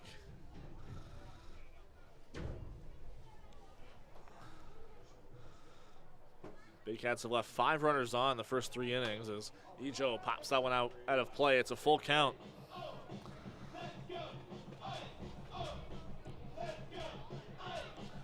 Baycats scoring on RBI singles from Carson Barker and Noel McGarry Doyle, as well as an RBI double last inning by Wandy Cyprian. Called strike 3. He just can't escape the strikeout. The left fielder, number Ejo goes down looking this time for out number 1. Gary Doyle. It's back to the top of the Baycats order with Noel McGarry Doyle. And this is the point, if you're the Red Sox, you're thinking about what's the next move. Pitching wise, another arm up in the pen. Porcelado now third time through the order.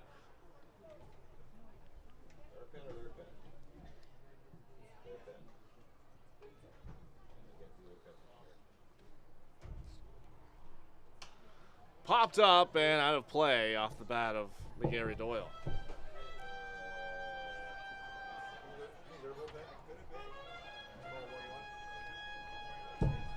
Still Cattle and Morin warming up in that Brantford pen. Breaking pitch taken. No swing, says Chubave at third base. And there's the look at Morin over there.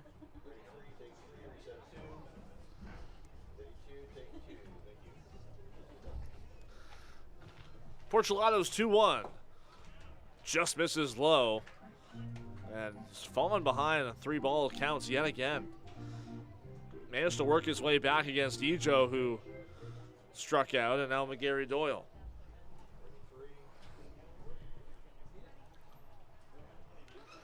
Pitch on the ground to first base. Ortega will take it to the bag himself, and 2 quick outs for Porcelado here in the 4th. The designated hitter, number 20. And with 2 outs, Nolan Macabrota gets to come back up. And Macabrota, pair of flyouts to center on his ledger today, so looking to get on base. Those 2 fly balls to center were fairly deep as well. It made some great contact. And he grounds that one to second. Corosas comes up with it. A 1-2-3 inning for Anthony Porcelado, holding the lead 4-3 in favor of the Red Sox as we go to the 5th inning here at Athletic Culture Stadium.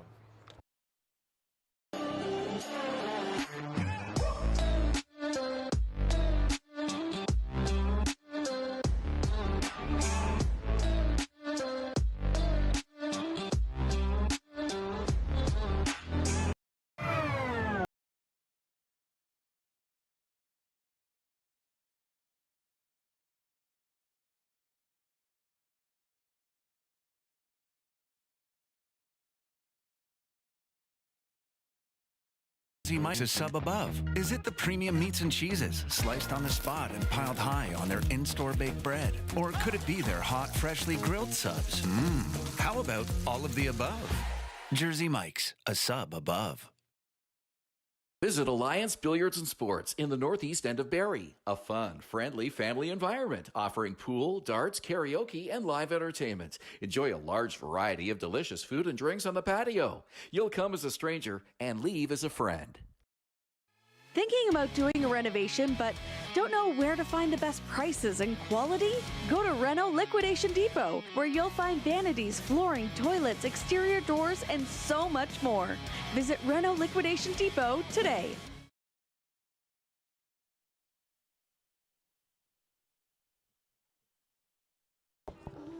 Top of the 5th inning, it's a 4-3 Red Sox lead over the Baycats. Braden Pakla, who issued a few walks, 3 in fact in the last inning, has kept his spot on the mound at least so far here in the 5th. Number 21, Chris Ortega. And he'll face Christian Ortega to start off the top of the 5th inning. Ortega, Holick, and Kazemka, the heart of the Red Sox order, due up. First pitch is a strike to Ortega, had a 2 RBI double in the 3rd. That gave the Red Sox at the time a 2-run lead. 0-1 pitch, swing and a miss.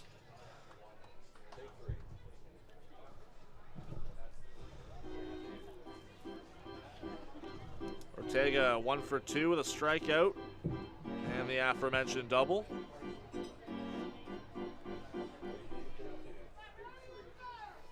Pakla gets to have some fun now with this 0-2 count.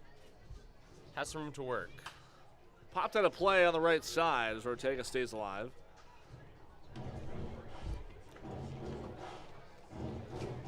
This Red Sox team, you mentioned earlier how they've won their last 4 games and really brought the offense across that stretch. 52 runs scored as Ortega goes down swinging. Third strikeout of the ball game for Pakala. Number 7, Tim Hollick.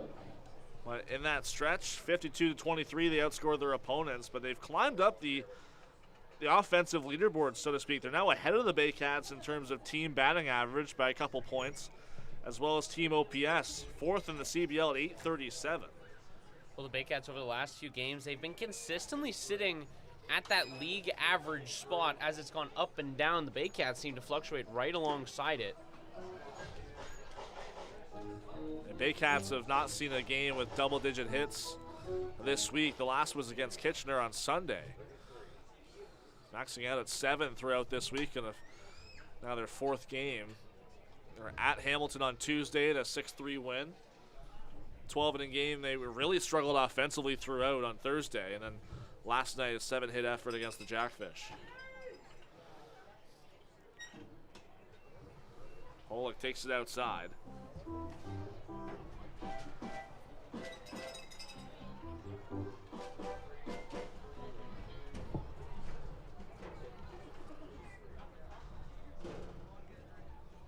Two one, popped up, and that's going to drift out of play, foul.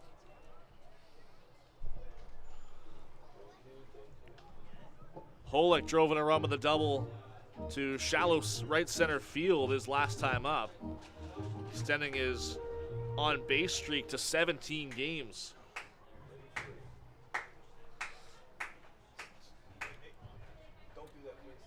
The 2-2. Just misses. Both Cyprian and Pakala thought that would have been strike 3, but now it's a full count.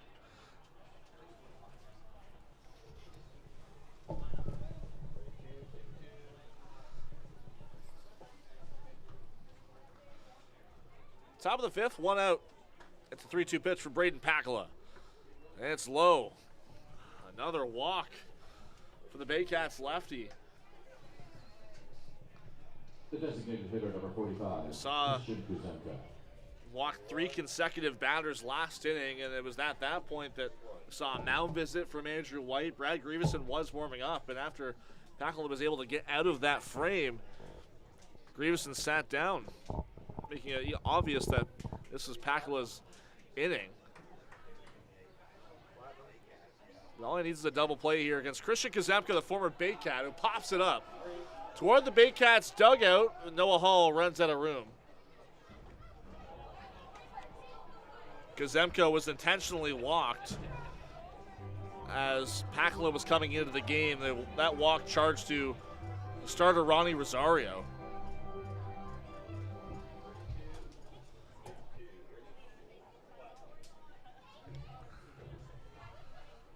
The 0-1 pitch popped up. This one is playable. Back of first base, it'll be Noah Hall to make the catch for out number 2. The left fielder, number 22, Francisco Martinez.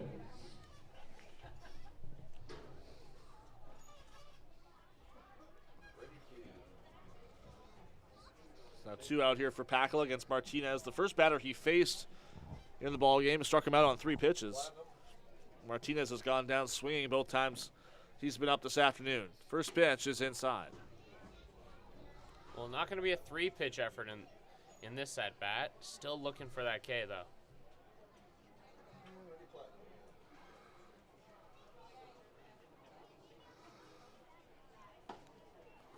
That one gets over for a strike. Hollick at first base. Just 1 stolen base for him this year.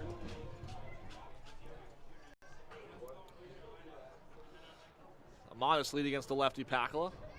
There's the 1-1. It's upstairs.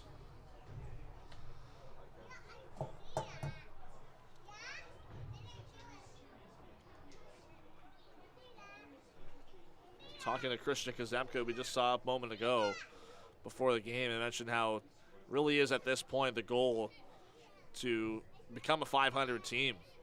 Red Sox haven't been able to say that for quite some time as Martinez fouls that one away. Put up a very valiant effort over the last few days to keep their playoff hopes alive as the Baycats had struggled on and off, alternating wins and losses for much of the second half of the season. Well, for that 500 goal to hit, it is do or die, 7 games left, so. Well, for the Baycats, as Martinez calls time. For the Baycats, a win today after the Royals and Majors game was postponed would put Barrie just a half game back of third place. There's a 2-2, swing and a miss. Foul tip off the glove, but not hauled in by Cyprian. Martinez somehow stays alive.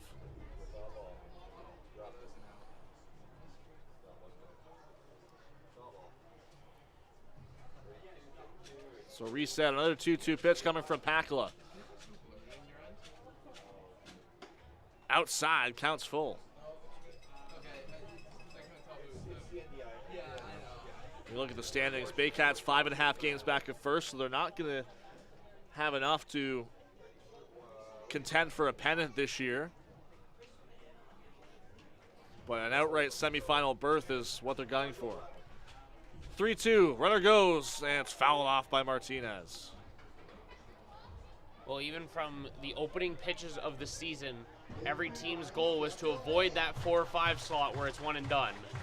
And I feel like that's a script that has been heard across the league as the season winds down, kind of thing, especially in the case of us as well as the Hamilton Cardinals, of everyone's trying to fight out of that 4 or 5 game. So Guelph going to be holding on to that one, kicking and screaming. We had a really good conversation on the air with Dina Ramel the other night as that one outside to Martinez, who works another walk-off Pakala. And Ramel said that he's not a fan of this playoff format because in a case of potentially his team, you could win 30 games in your season and have it all come down to one game. You could lose one more game after that, and that could be it. Meanwhile, if you look at the Red Sox this year, they missed the playoffs the last couple years with being the only team on the outside looking in. But this year, they would have been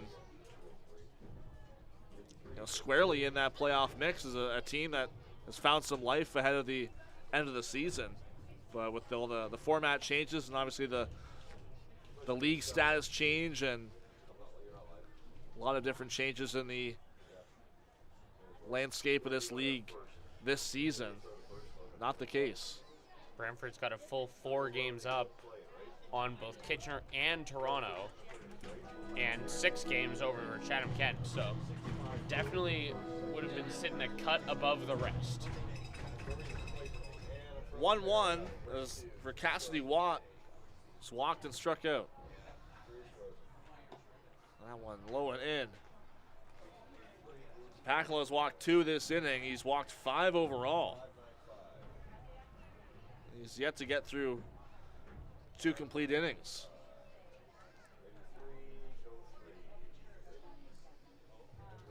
Two-one pitch, popped up and out of play.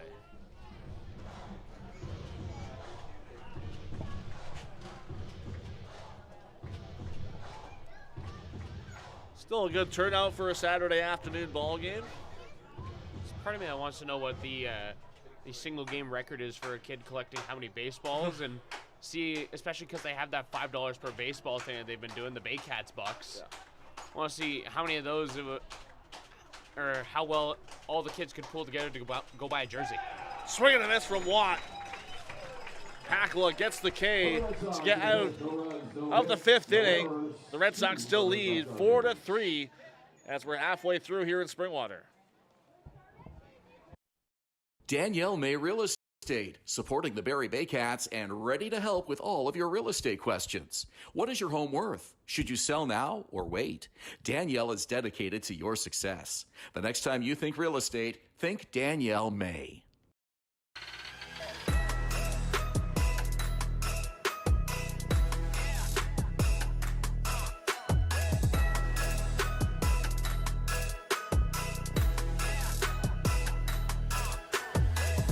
Hi, I'm Chrissy Fans from Hern and Barrie Jeep Ram. This year, we are the community partners of the Barrie Baycats. Community is near and dear to our hearts here at the dealerships and one of our core values, so we can support local and shop local.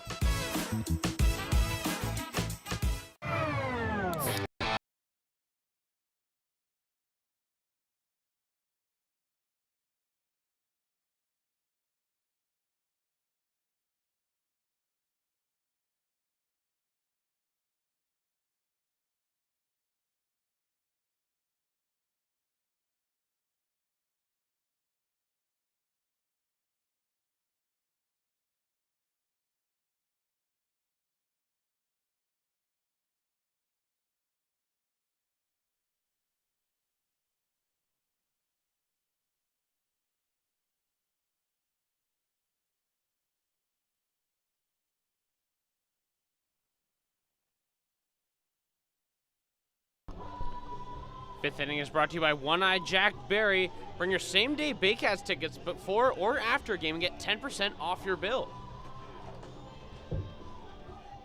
Bottom of the fifth inning, the Baycats trailing the Red Sox 4-3, along with ATN sketch of Julius Hern. Francisco Hernandez will lead things off against Anthony Porcelato, who has stuck it out to the fifth inning, despite some early trouble, especially in that second, allowing a couple runs. But he went 3 up, 3 down in the fourth.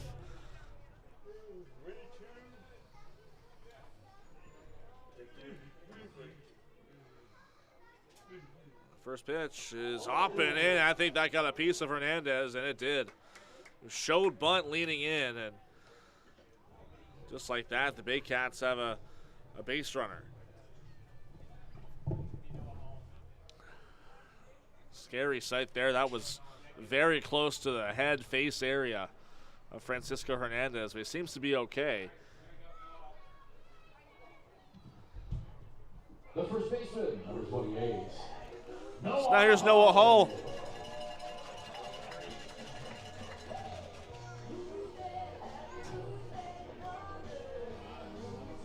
Brandon's already canceled one game in the CBL. I mentioned it to you just over the break. Spring Aurora seems to have cut the difference of the rain showers that are on either side of us and cleared now all the way through to 10 o'clock. So even at the original start time would have been Runner right. goes. Here's the throw down. It's not in time. Francisco Hernandez with a stolen base, number 25 on the season. It's now him and Noel McGarry Doyle, one away from the Baycats' single season record.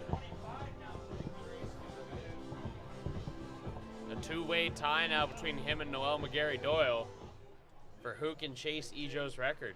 And Kenise Ejo setting that record in 2023. And an impressive record considering he joined the team in the middle of June. 1-0 pitch. Noah Hull offers, and it's called a strike. Likely won't see Hernandez steal third or even attempt to. Hull looking to drive him in and tie up this ball game. Here's the pitch. Line drive out towards center field. That ball is going to get down for a base hit. Hernandez had to hold up, so he'll stroll onto third base, but nothing more. And Noah Hull finally breaks out of a slump with a hard hit single to straightaway center. Well, I was wondering there if Walker Holcomb was going to try and make some diving superhero catch there, but opts for the safe play to just hold up Francisco Hernandez at third. 2-on for Cyprian, who drove in a run in the third with a double. First pitch is inside.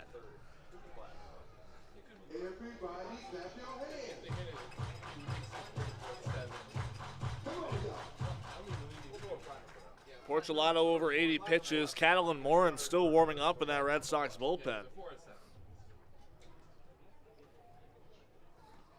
That pitch gets away from Cassidy Wan, and Hernandez will stroll in and tie this game. Wild pitch equals the score at 4 as Noah Hull also moves up to second base.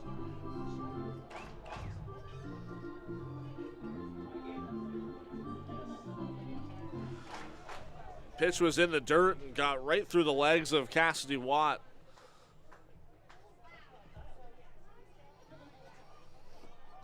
Another one in the dirt, but picked this time.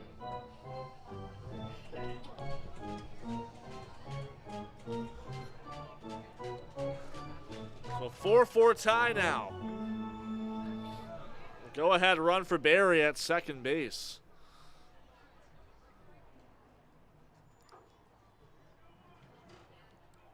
Hall dancing lead it for Hall. That one's on the ground to short. Hall cuts in front of the shortstop Cantor and advances to third, but Cyprian grounds out. And that's the first out of the inning.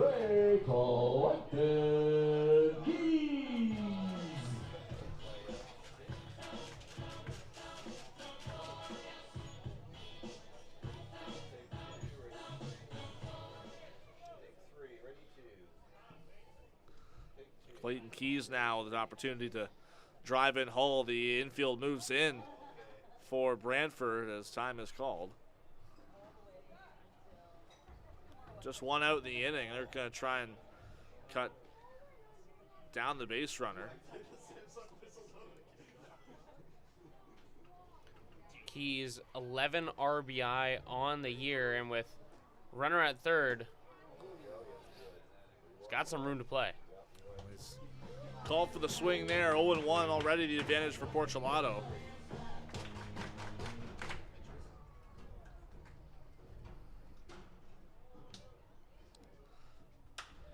Popped up. Right field shallow. Noah Hall tagging up. He's on the move. Here's the throw from Black. It is not in time. Noah Hall swimming around the tag, and the Baycats take the lead on a sacrifice fly. About as lucky as you can get there. Noah Hall dove around the tag, twists the body just enough to scoot around the hand of Cassidy Watt, and tags up just in the nick of time. Brody Black, he's got a good arm out there in right field. That ball was kind of on the precipice for Noah Hall to decide whether or not he should go, and takes the risk, and it pays off. So sacrifice fly there for Keys. Now Adam Odd.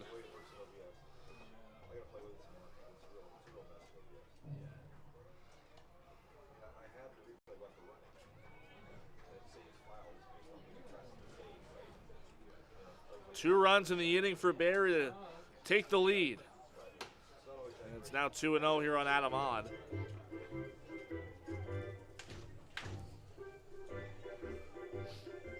Porcelato approaching 90 pitches now.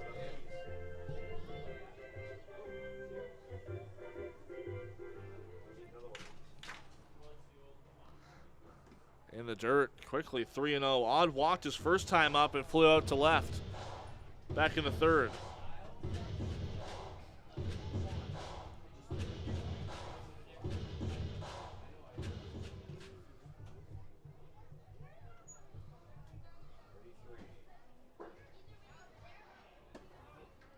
Called strike as Porcelato gets himself back in the count. Carson Barker on deck.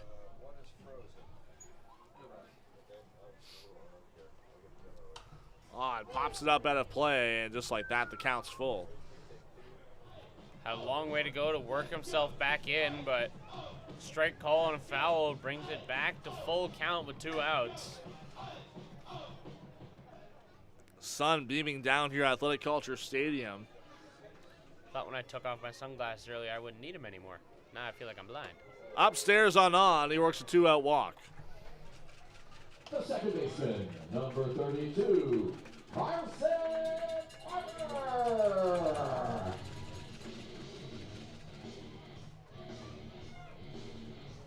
Already 4 walks for Anthony Porcelato. And he's going to get another mound visit here from Greg Rapp.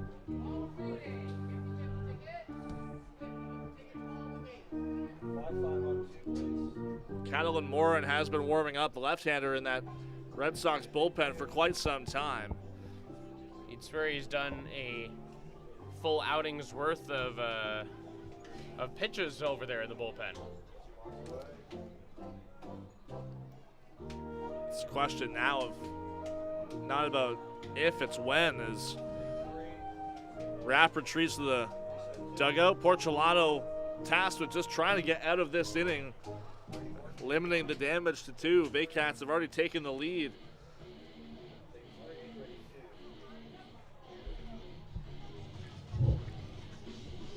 Carson Burker got the scoring started in the second inning. He steps in with 2 out. Adam Ott at first. Porcelato's first pitch is low.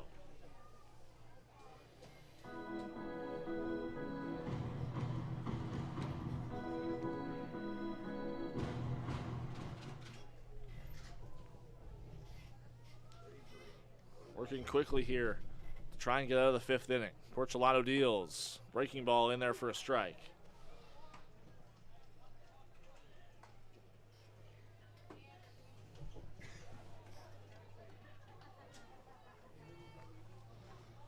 Swing and a miss from Barker as Oz took a great secondary lead there. Porcelato not really paying much attention to him. A brief look over, but nothing more. Here's the 1-2. That one's off of Watt and out of play.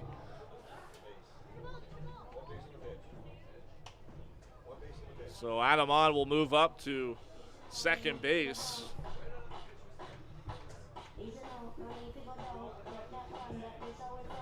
I'm more surprised that clipped that high off the top of Watt's foot. I've seen maybe 1 or maybe 2 pitches here before today get out of play like that, but none that high. That was very immediate. On at second now. 2-2 to Barker.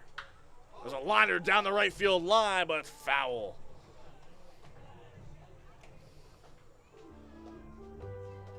Looked like a curveball out of the hand of Porcelato to try and put away Barker, but he got a really good piece of that just too early.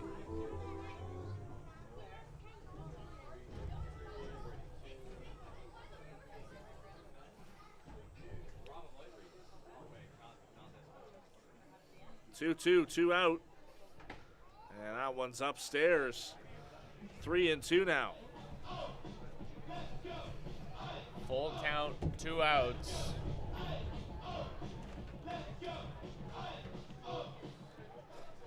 Barker doing all he can to try and bring his average up to 200 by season's end, coming in today 139. Porcelato. The payoff pitch. Just missed. Barker works a 2-out walk. And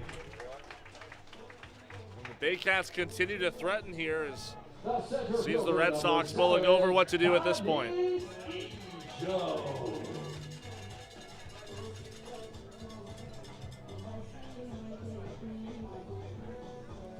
I don't imagine they'll let Porcelato face the order for a 4th time. This next pitch will be 100 for him on this outing against Kenise Ejo. First pitch is up high.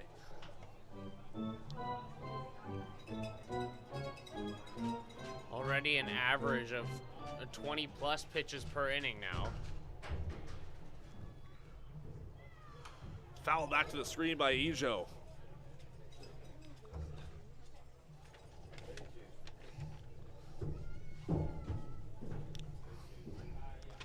Ejo 0 for his last 17 with 12 strikeouts. That includes today. 1-1, up high on a breaking ball, 2-1.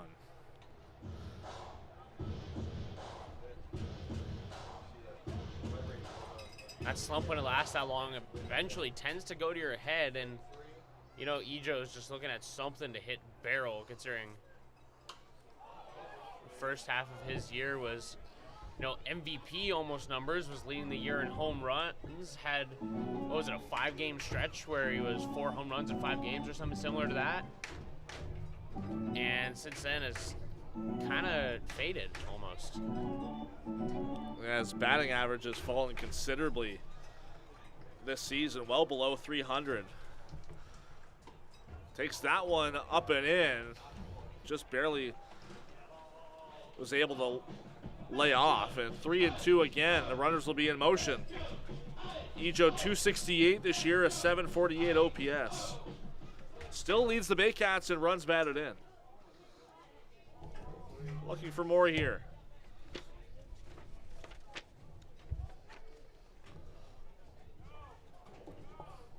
3-2 from Porcelano. That one's driven out to left field, but it's right at Francisco Martinez.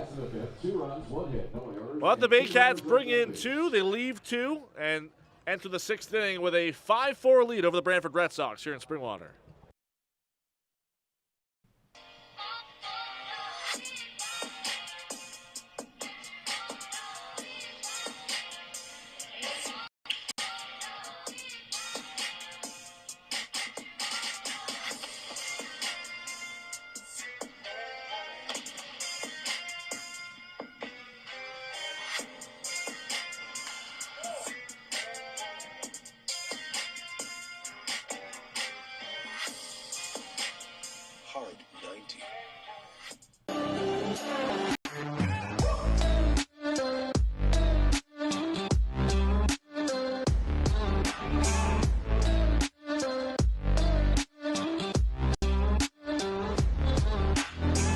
Thinking about doing a renovation but don't know where to find the best prices and quality? Go to Reno Liquidation Depot, where you'll find vanities, flooring, toilets, exterior doors, and so much more. Visit Reno Liquidation Depot today. The juice is the best way to add zing to your Jersey Mike's Sub. Real red wine vinegar and olive oil blend. And I like a lot of juice. Pour it on. Go ahead. Go on. I can take it. Step up to the plate at Park Place. The latest fashion, delicious dining, exciting entertainment. Hungry after the game? Stop by one of their patios or grab a sweet treat for a grand slam of flavors to satisfy every craving. Park Place, where every visit is a home run.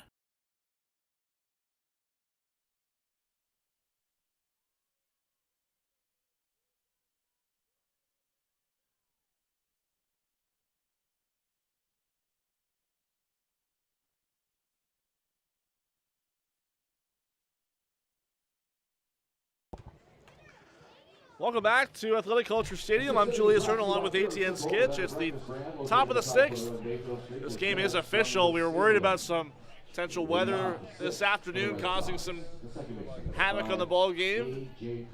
Big reason why everything was moved up a couple hours today, but it seems like we're in the clear, at least for the time being. Nonetheless, the Baycats have taken a 5-4 lead through 5. Braden Pakla continuing to deal. It's looking sketchy, you know, especially with a 4-run third. On the ground right side, just past Carson Barker's reach. And A.J. Carosas has a leadoff base hit. Center fielder number 3, Walker Holtgren. Looking sketchy, but since Pakla came in, you know, there have been a couple of scares, but he's kept a clean sheet thus far. Yeah, the walk totals have really been inflated this afternoon. He's already at 5 through 2 1/3. That was the first hit he's allowed this afternoon. Number 9 hitter Walker Holtgren. This pitch is outside. Holtgren walked his first time. Let's put out an inning-ending double play. That one on the ground. Tough play again for Barker. Has passed his reach again. Back-to-back base hits to nearly the exact same spot. The Red Sox threatening yet again here in the 6th. And Grieveson's throwing again. You're right. Brad Grieveson back up and moving in that Baycats bullpen as the corners move in for Barrie on their infield. Back to the top of the order. It's Jacob Cantor up for the 4th time. As Pakla steps off.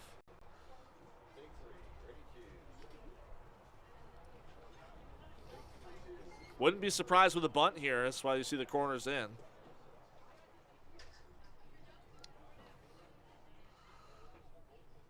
Cantor takes the first pitch strike.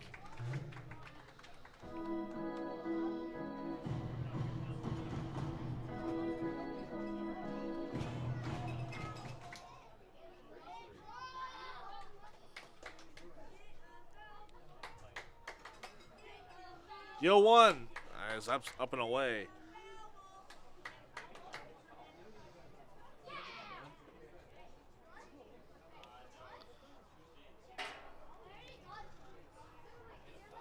Cantor, 23 years old, from Philadelphia. Hitting 261 this year. Here's the 1-1 pitch. He flies that one out to shallow right center. Tough play, and it's going to get down. The throw into third base is not going to be in time. 3 consecutive singles for the Red Sox to right field. The right fielder, number 4. Gotta wonder if that scouting report saying, hey, just put it right past Barker and just in front of Keys, and just keep popping them right there over and over and over again. Andrew White out for another mound visit. Third mound visit already for the Baycats. They're only allowed 5 in regulation play. So maybe a little bit of a warning here yet again for Pakala with Grieveson warming up.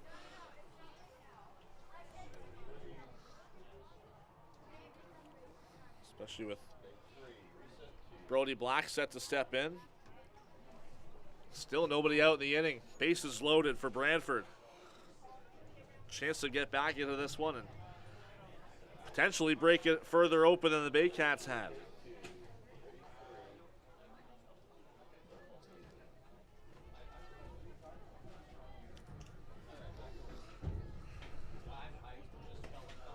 First pitch called, strike to Black.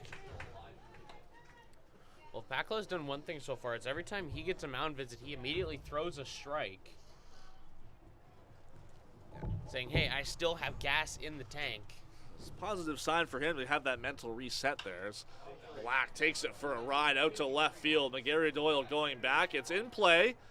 He makes the catch. Tagging up at third is Corosis, and he will come in to score, and this ballgame is tied up.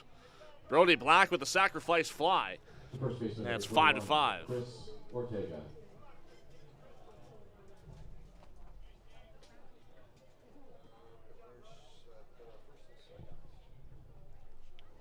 That bunt's still a threat just to move people around, but a lot less now.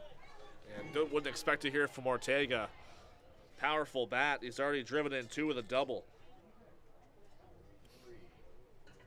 Pakala sat him down on strikes the last time. 2 on, 1 out. A tie ball game here in the 6th as Ortega fouls it off the roof of the Red Sox dugout and immediately into the glove of a fan on the ricochet. Well, the Red Sox dugout calls back to him saying, hey, man, you're heading into the wrong dugout here.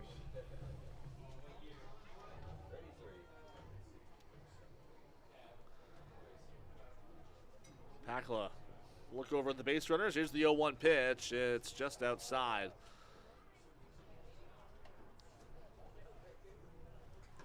Dugouts are usually calling, hey, that's my friend when the batters hit. I want to know what's called when one of them get hit.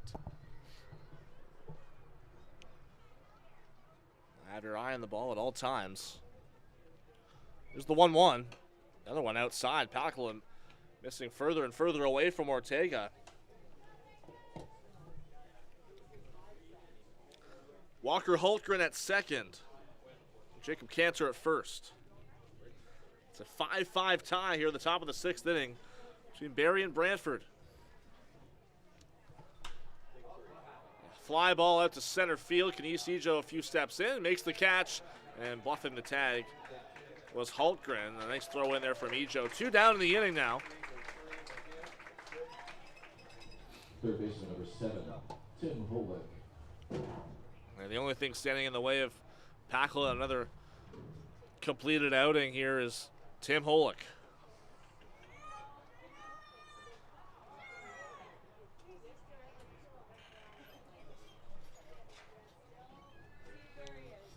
Holick 1 for 2 with a double and a walk. He's also driven in a run.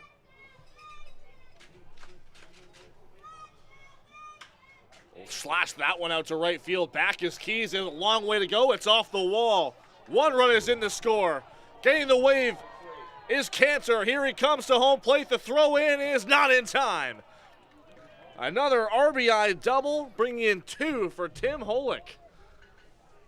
It's a 7-5 Red Sox lead. And here comes Josh Matlow, and we've already known who's been coming in for what seems to be and what feels like the last 2 innings. When we saw Matlow come out to take Rosario out of the game, we saw Christian Kazemka get the 4 and the intentional walk to first base. Doesn't look like that's going to be the case this time, but Braden Pakula exits this game. A strong start, but a rough finish. Leaves trailing 2, and Brad Grieveson will be the next man in. We'll introduce him in just a moment. You're watching Baycats TV.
Top of the 6th inning still here at Athletic Culture Stadium, 2 out.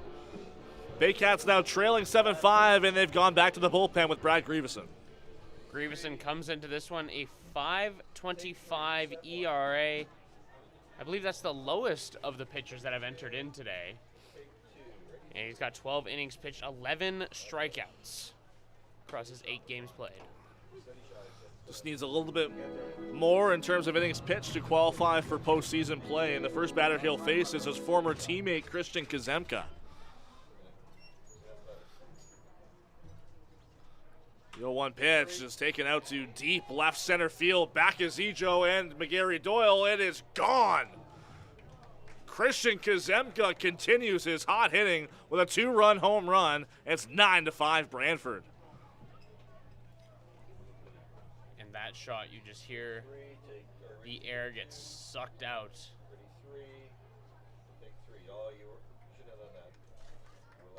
The left fielder, number 22, Francisco Martinez. And you know, you start to see the reasoning why he was intentionally walked early on. And maybe started to pay for it. Grieveson left one hanging up for him. A 2-run shot. It's a 4-run game, a 5-run inning here for the Red Sox. Now Francisco Martinez. 3 consecutive games with home runs for Kazemka. That one's put on the ground, a little nubber out toward the mound. Grieveson, a tough play. The throw to first is off the runner, and Martinez is safe. Grieveson tried to just flip it over. And just a little off target. That's going to be an infield hit there for Francisco Martinez. First hit for him in the ball game. He's 1 for 3. And now the 9th batter of the inning for Brantford is Cassidy Watt. Second time the Red Sox have batted around in this ball game.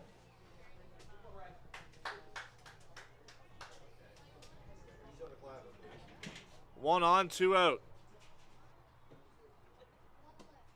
And this is outside.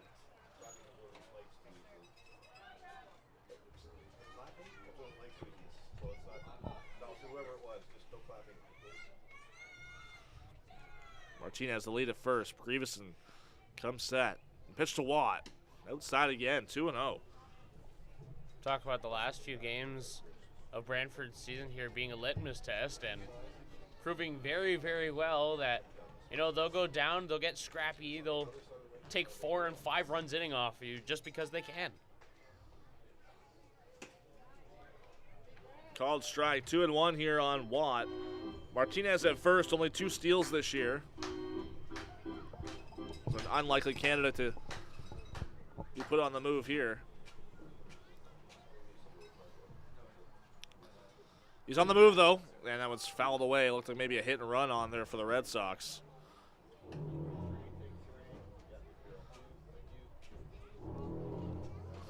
It's been multiple lead changes in this game.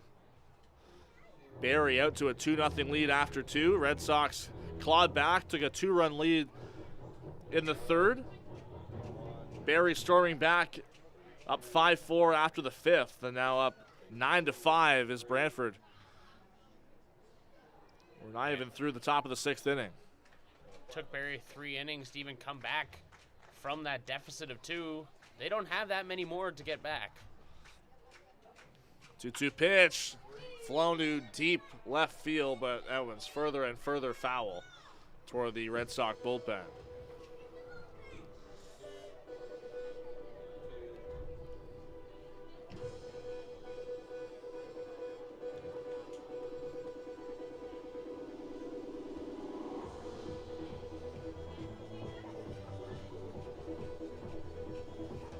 Braden Pakala's final line.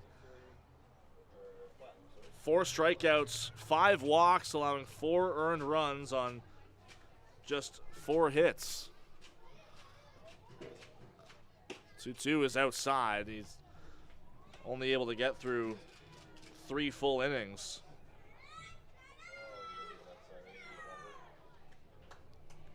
Martinez will be on the move here. 3-2 pitch. Upcoming to Cassidy Watt with 2 out. Grieveson comes set. He deals. Swing and a miss. Late break on the put-away pitch for Brad Grieveson. He gets out of the 6th, but not before the Red Sox put up 5. Come back and take a 4-run lead, 9-5, heading into the bottom of the 6th inning here at Athletic Kulture Stadium. Hi, I'm Chrissy Fans from Hern and Barrie Baycats Jeep Ram. This year, we are the community partners of the Barrie Baycats. Community is near and dear to our hearts here at the dealerships and one of our core values, so we can support local and shop local.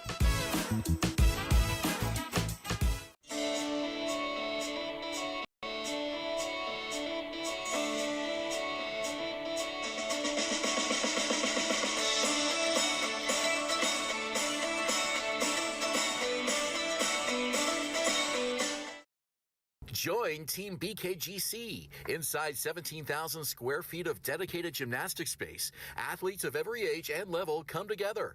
Whether you're just starting out or building advanced skills, there's a place for you here. BKGC, building confidence, community, and champions since 1965.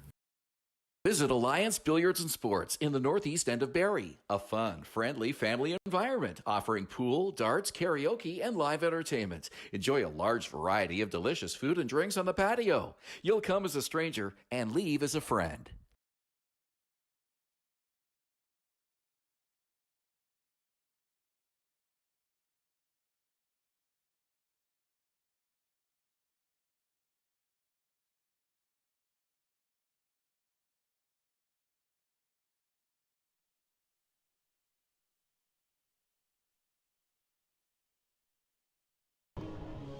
Sixth inning is brought to you by Pure and Simple, the better breakfast brand located at 521 Bayfield Street, just minutes from the stadium.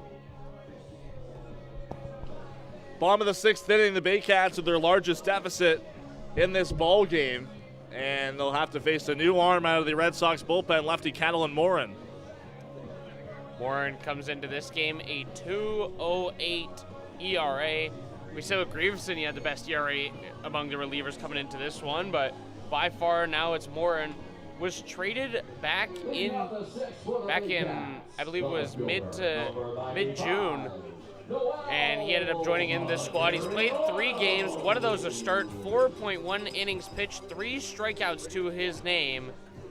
Much better ERA so far than his 3 seasons he had out in Chatham-Kent. Yeah, one of the first signings in Barnstormer history. And the club moving on from him and sending him to the Red Sox this season for a bit more work. And he'll get the top of the order to start things off here in the 6th.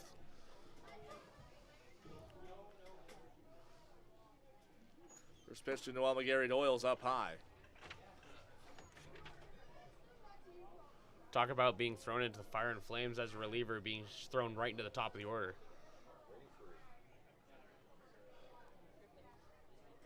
Lefty deals a 1-0 off.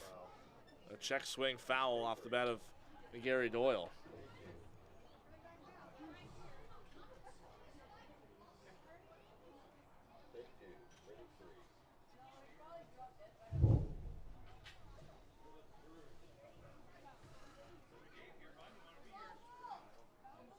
Long look in for Moore, and here's the 1-1. And just misses outside. Gary Doyle, Macabrota, Francisco Hernandez due up here in the 6th. Anthony Porcelato in line for the win after throwing 105 pitches over the first 5 innings. Allowed just 5 hits, walked 4. And Gary Doyle swings through that one 2-2. Porcelato also struck out 4.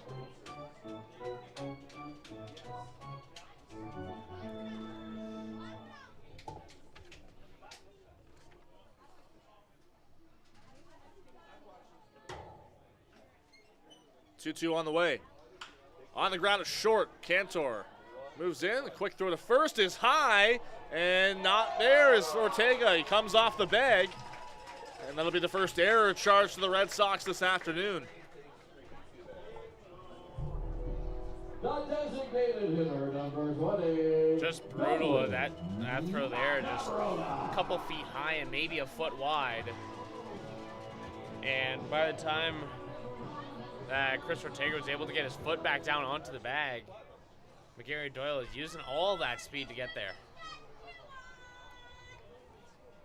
So we're on history watch now with McGarry Doyle at first base. 1 stolen base away from tying the Baycats' single season record. Goes on the first pitch.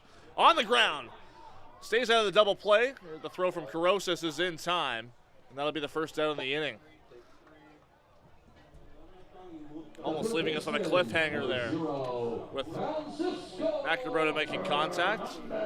He moves the runner up in scoring position. At this point, if you're Josh Mather, that's all you can really ask for. And speaking of chasing history, the other man tied for that record after his steal earlier is up at bat now is Francisco Hernandez. So now it's a battle really between these two. Whoever's going to find the most opportune moment is going to have the upper hand in getting that record first. Gary Doyle, second base. And Hernandez takes the first pitch low. And Cassidy Watt's going to have a chat with Morin.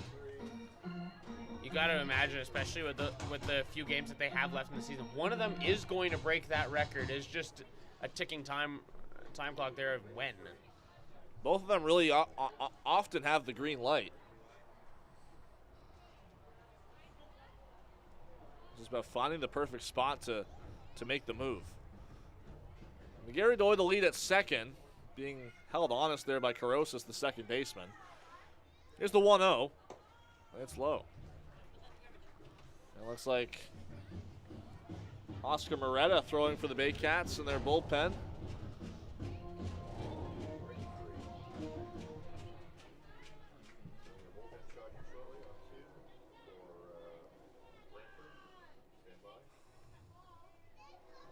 Morin deals, swing and a miss from Hernandez. Key pitch there from Morin to get back into the count. And there's a look over at the Brantford bullpen. Out there, number 28. That one going to be Noah Law sizing that one up. fouled away off the bat of Hernandez. The ground ball there from McGarry Doyle earlier has been scored a base hit. So his second hit of the game. So no error there charged to Kulture.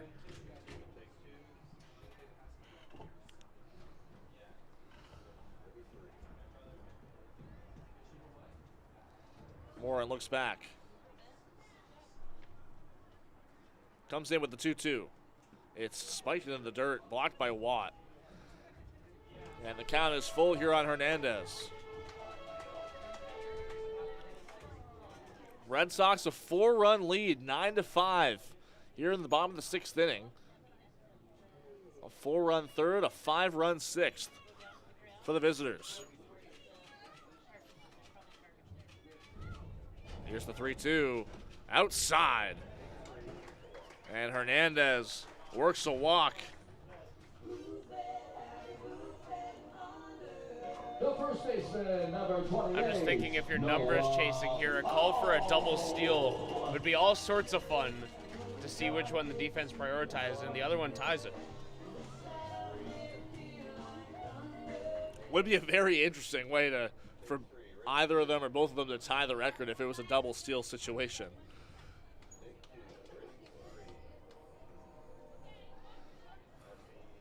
Hernandez not being held on at first. Kulture keeping McGarry Doyle honest at second. On the ground, past Ortega at first base. McGarry Doyle getting the wave in. He will come in to score. And an RBI single for Noah Hull. It's 9-6. The catcher, number 21, Hull's second RBI of the day. Cyprian. Or apologies. That was his first RBI of the day. Got my numbers mixed up there. Second hit of the day for Hull, who's reached all 4 times he's been up. We're going to say that that's what I meant to say.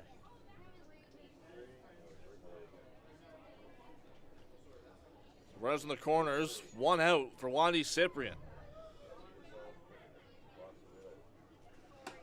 Outside is the first pitch. Tying run at the plate at this point, and Brendan Daly in the on-deck circle.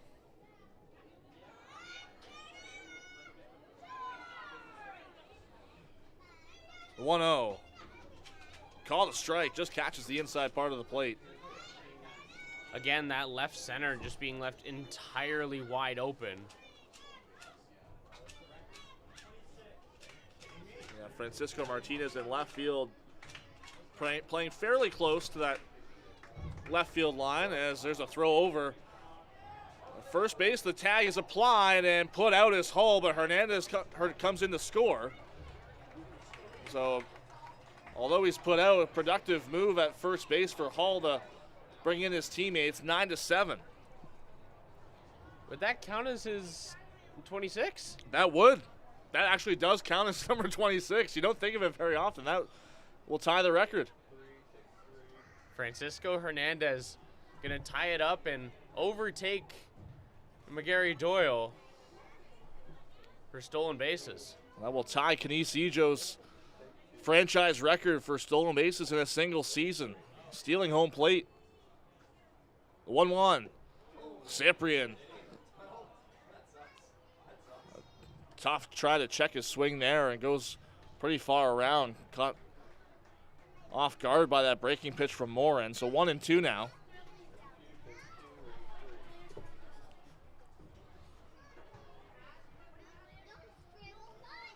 Morin's 1-2. Swing and a miss again from Cyprian.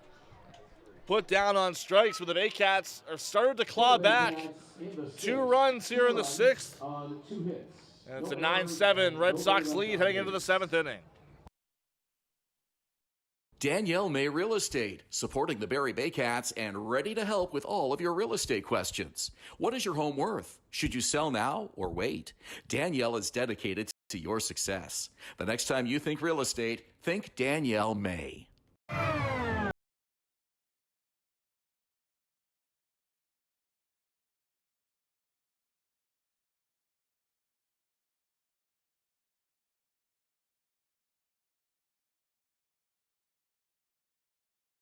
At Park Place, the latest fashion, delicious dining, exciting entertainment. Hungry after the game? Stop by one of their patios or grab a sweet treat for a grand slam of flavors to satisfy every craving.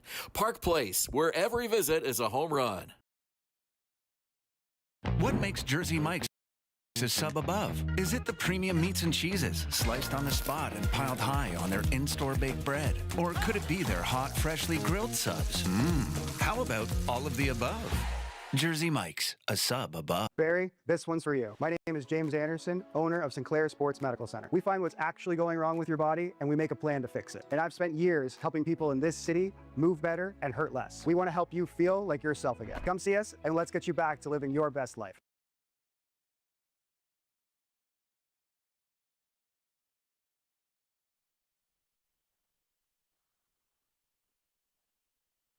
Gentlemen, your attention please. Now in right field for the Baycats, number 47, Brendan Daly.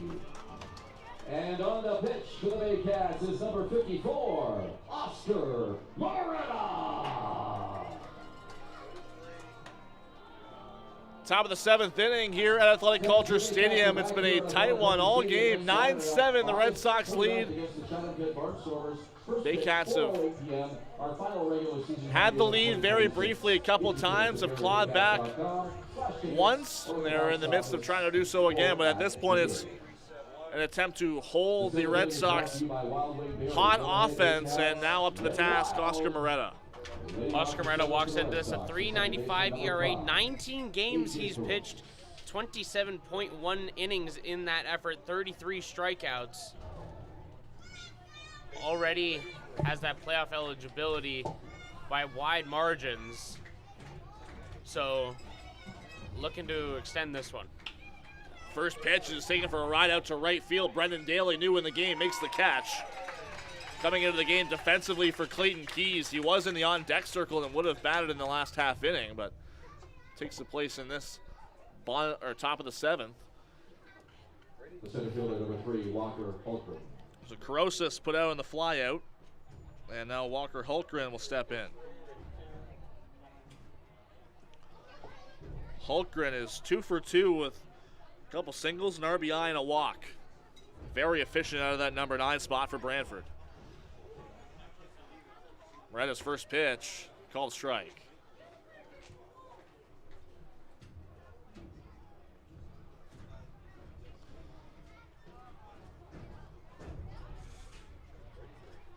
Yo one, foul away to the screen.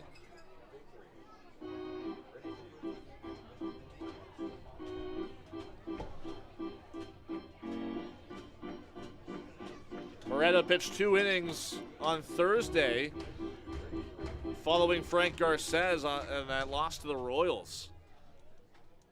Carried the Baycats from the 7th and 8th inning to Carlos Sano, and that might be the similar case today, as that one's floated out toward left field. Noel McGarry Doyle steps into it, makes the catch. 2 quick outs for Moretta.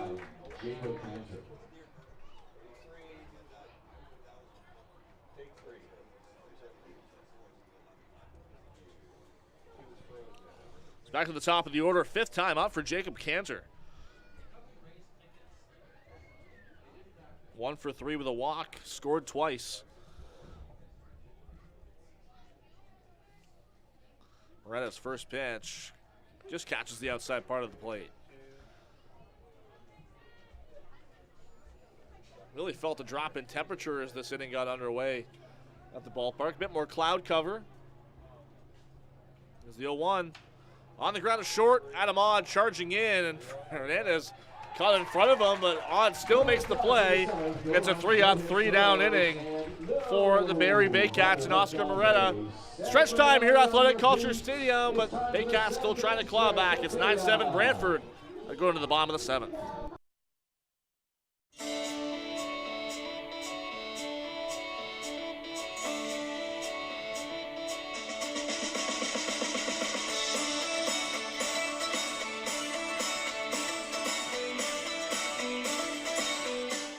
Danielle May Real Estate, supporting the Barrie Baycats and ready to help with all of your real estate questions. What is your home worth? Should you sell now or wait? Danielle is dedicated to your success. The next time you think real estate, think Danielle May.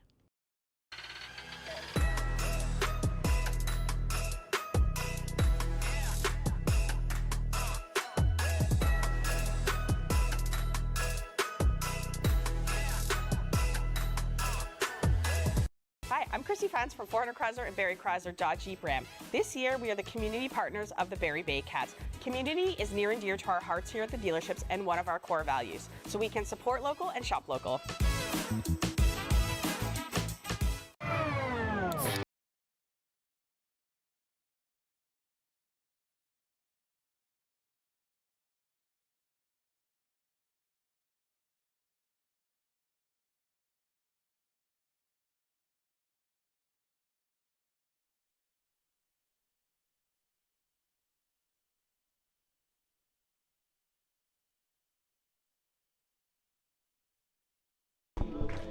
Seventh inning is brought to you by Wild Wing Barrie. Go ahead, Baycats, get wild. He's ATN Skitch. I'm Julius Hern. It's the bottom of the seventh inning. The Baycats with 7 runs on the board, but they trail by 2. It's Brendan Daly to lead things off, making his first plate appearance of the game. Came in defensively last inning for Clayton Keys, who went 0 for 1, struck out, walked, sacrificed fly. It'll be Daly, On, and Barker due up here in the 7th against Cattle and Morin, who got a couple runs in the 6th to the Baycats.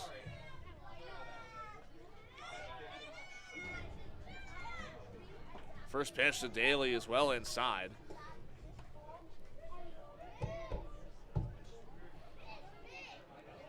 Baycats scored 2 in the 2nd, 5th, and 6th, 1 in the 3rd.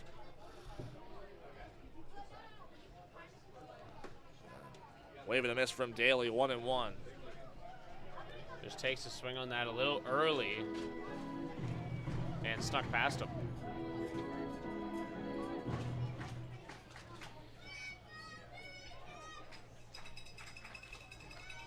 One, Morin's pitch. Another wave and a miss from Daly, 1-2.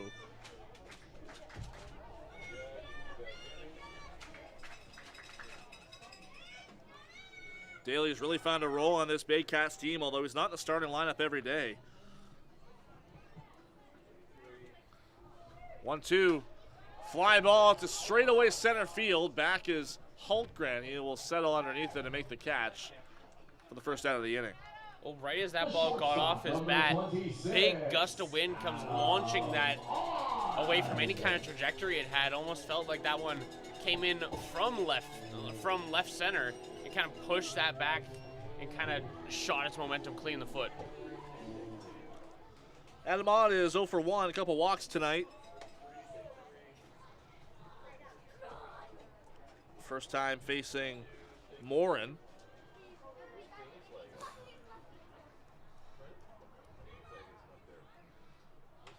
Takes the first pitch, fouls it away.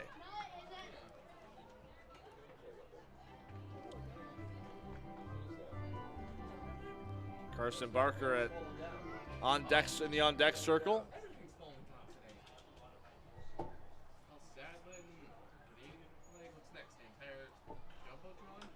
Fouled away off the bat of Odd, 0-2.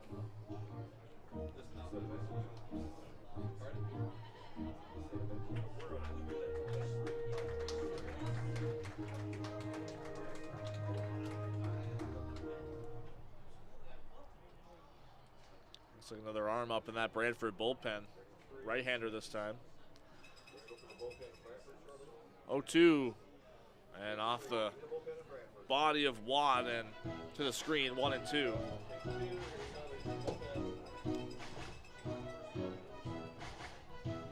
There's your quick look over there, and you got Halden Craig coming up, another rookie out of Lacombe, Alberta. 1-2 from Morin in the dirt.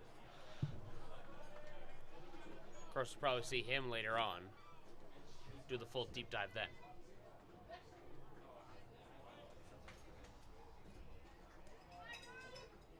Odds worked some really nice counts tonight.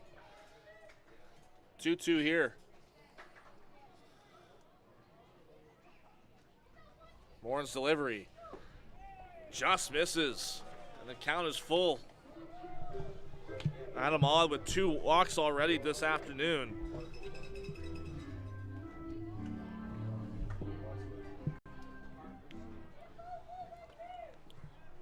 And just for talking about the temperature kind of heating up, it has dropped right off a cliff. 3-2. Misses again. Odd works his 3rd walk. And the tying run is at the plate with Carson Barker. Number 32, Carson Barker.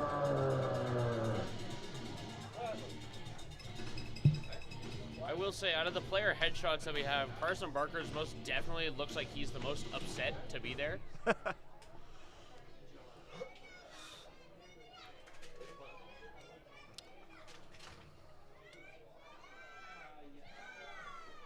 On at first. First pitch from Morin is called strike. Maybe it's just him holding up the bat that makes it look that menacing.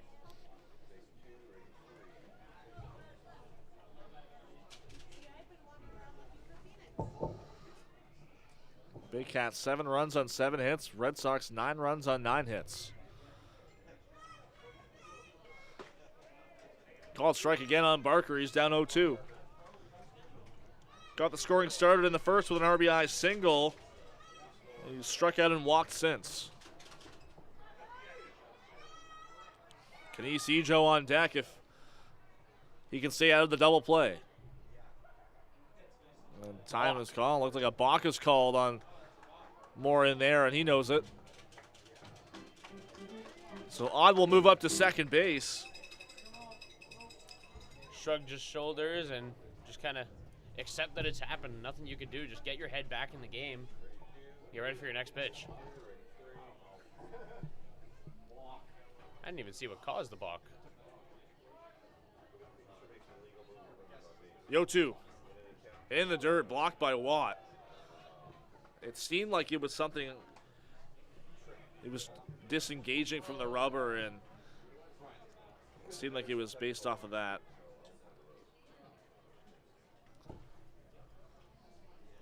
Nonetheless, a runner in second now, so takes the double play out of order. 1-2 to Barker, and that one hit him. Right off the elbow guard, you could hear it. The center fielder, number 7, Kenise Ejo. Runners on 1 and 2. And the 9-hole hitter, Kenise Ejo, gets to come up and mound visit. Third hit batter for Red Sox pitching today. And Greg Rapp out for a mound visit here. Took a look over at the bullpen there, just decided not to get anything fancy. Yeah, Holden Craig's still warming up down there, and I would imagine if there's a mid-inning pitching change, it might be Terry Smith out to take the ball. Greg Rapp has kind of been the de facto manager for this group when Smith is not around. They've really been collaborating on those duties throughout the year. They don't, a very odd case of the team that doesn't really have anyone with a title of manager. Obviously, Terry Smith owns the team, but Greg Rapp has really kind of taken it upon himself to head up the coaching staff this year. So 2 on, 1 out. Kenise Ejo with a huge opportunity to break out of a slump. Tying run on base. First pitch from Morin. Catches the outside part of the plate. Ejo tipped his head a little bit, not sure he was too keen on it, but when you're in a situation like you are now where you're closing in on 0 for 20, you need to get something in play. 0 for 18 since his last hit. In the dirt, blocked by Watt. See a couple of those pitches and clutch defensive plays there from the Red Sox catcher to hold the Baycats base runners. Hodge at second, Carson Barker at first.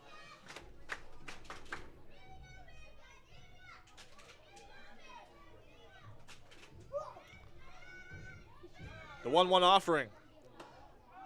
Another called strike. Catches the outside part of the plate. Ejo has been patient, but he is behind 1-2.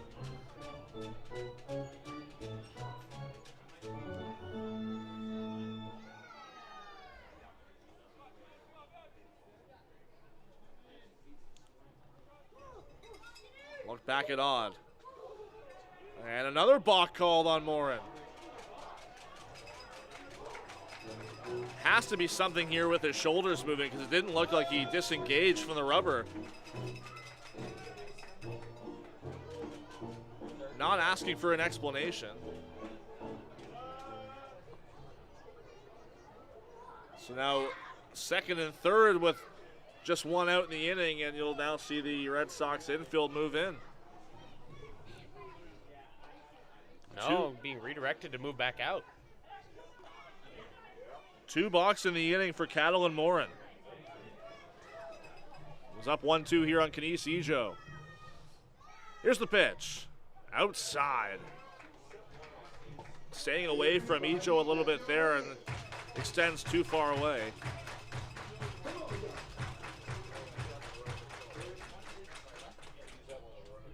Tying run in scoring position now for Barrie. It's a 9-7 Brantford lead.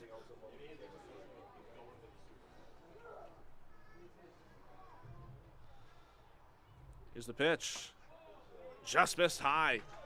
And once again, Kenice Ejo has worked a full count.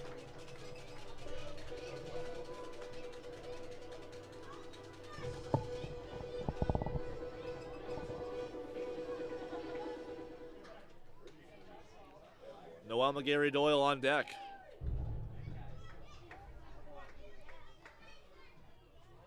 Three-two pitch. Flown out into right field. Adamon attacking at third. It's caught by Black. Here's the throw in. It's to third base.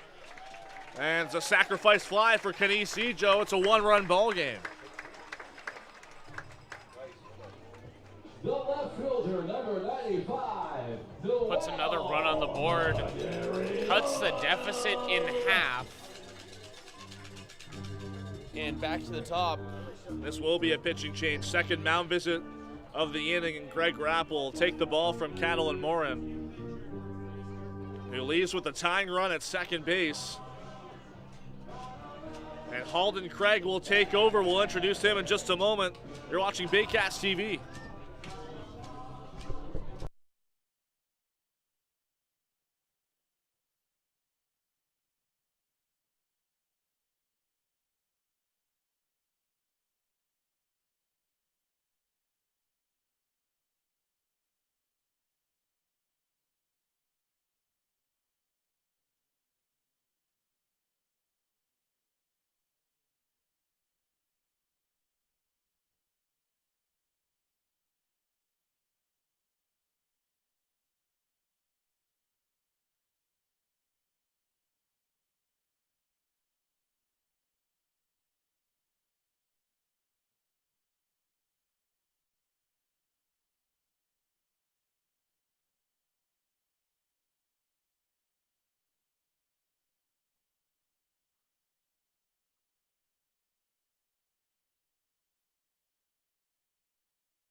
Welcome back. It's still the bottom of the seventh inning. It's a 9-8 Red Sox lead with 2 outs. And another new pitcher in the ball game for Brantford. It's Halden Craig. Holden Craig walks into this game 4-4 on decisions, a 5.02 ERA, 37.2 innings pitched, couple of saves under his belt as well, and 59 strikeouts through those 19 games he's played through. Second time he's faced the Baycats this season. The first was a 2-inning outing. He allowed 3 earned runs on 2 hits. He walked 4, struck out 5. That was back on July 10th in a loss here, in Brantford. It's top of the order, Noel McGarry-Doyle. Tying run at second base. Pitch from Craig is inside. And that runner, the responsibility of Catalin Morin, who exits this game. He's already allowed 3 earned runs on 2 hits. He walked 2 as well. But a couple balks in this inning have contributed to the Baycats clawing back to now within 1 run. It's now 2-1 here against McGarry-Doyle.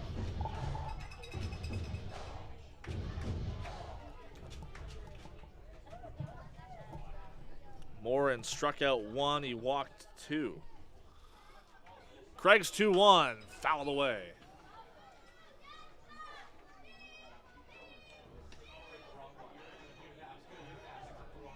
Craig started with the top of the order. Morin started with the top of the order. Wasn't given an opportunity to go twice through. Craig faced 12 Baycats hitters the last time he faced them. 2-2 pitch in the dirt, blocked by Watt, who holds Barker at second base. Seems like he's had to play a lot of backstop today, as the pitchers for Brantford keep managing to spike it down about right as the clay starts, honestly. Gary Doyle 2 for 2 with an RBI.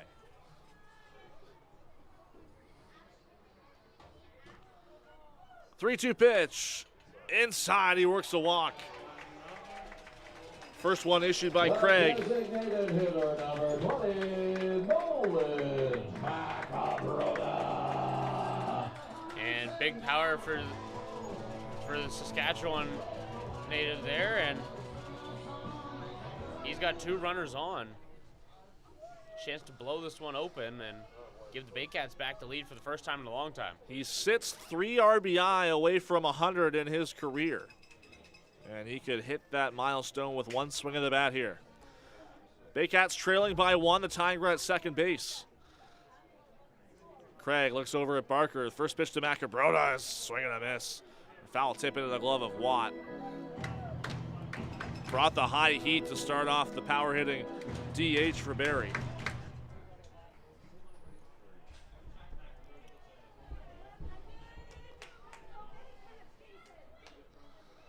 The 0-1, foul back to the screen, and Craig gets up 0-2.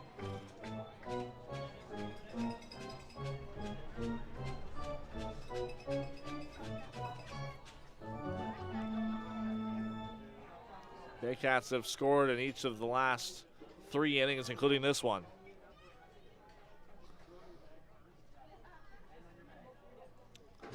Swing and a miss. Took just 3 pitches for Craig to get out of the jam. The Baycats do add 1. They still trail by 1 heading into the 8th inning. It's a 9-8 Red Sox lead here in Springwater. Step up to the plate at Park Place. The latest fashion, delicious dining, exciting entertainment. Hungry after the game? Stop by one of their patios or grab a sweet treat for a grand slam of flavors to satisfy every craving.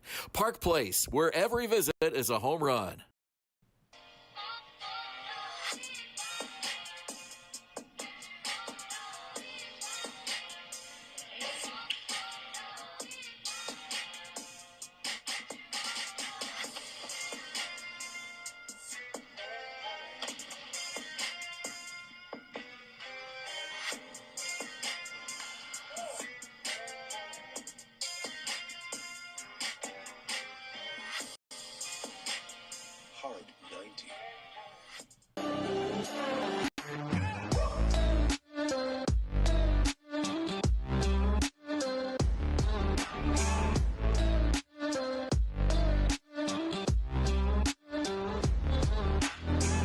Thinking about doing a renovation but Don't know where to find the best prices and quality?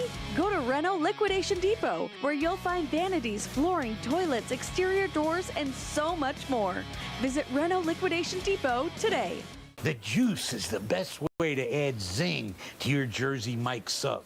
Real red wine vinegar and olive oil blend. And I like a lot of juice. Pour it on. Go ahead.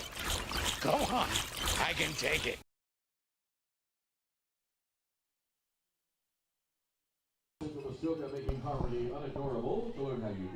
We're off to the 8th inning here at Athletic Kulture Stadium, along with ATN Skitch. I'm Julius Hern. The Red Sox holding desperately onto a 9-8 lead. It was a lead as great as 9-5 through 5.5 innings. Oscar Moretta's first pitch is wild to the backstop to Brody Black, the right fielder. Carlos Sano has started to warm up. It's a win the Baycats desperately need to stay in the hunt for third place in the CBL. As they try and clinch an outright semifinal berth by the end of next week.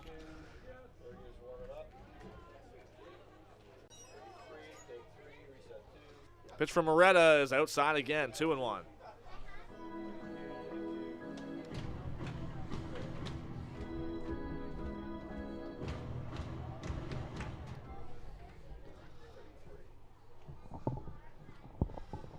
One for Moretta. Foul back to the screen. Black was all over that fastball. Everybody clap your hands. Black is 0 for 2. Struck out, lined into a inning-ending double play back in the 4th, and the Red Sox had the bases loaded with just 1 out. He's walked, and he had a sacrifice fly in the 6th. 2-2. Swing and a miss. First strikeout for Oscar Moretta. Gets things started in the 8th. It's exactly what you want to see. Maybe if you get lucky, things go well here.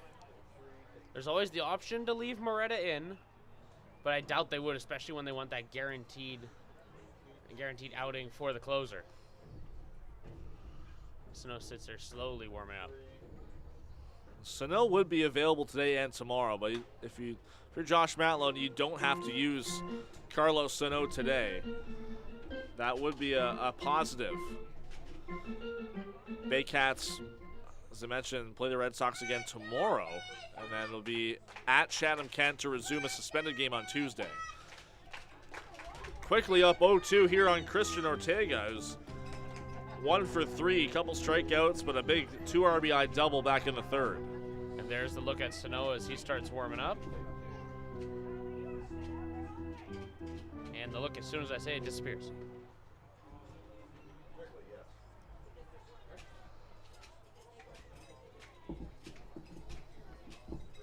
Moretta's 0-2. Up and in.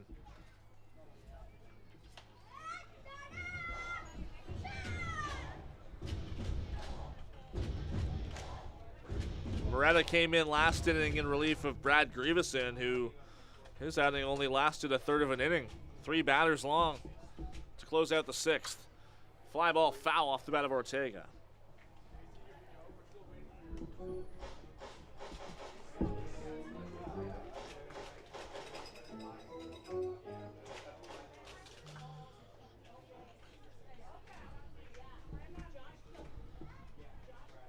One, two again. On the ground, tough play here for Francisco Hernandez, but he'll let it track foul.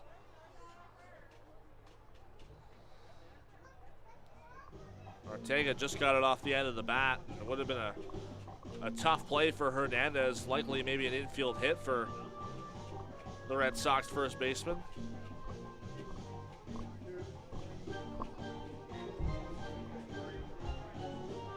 And a real good look at Ortega there as he sizes this one up.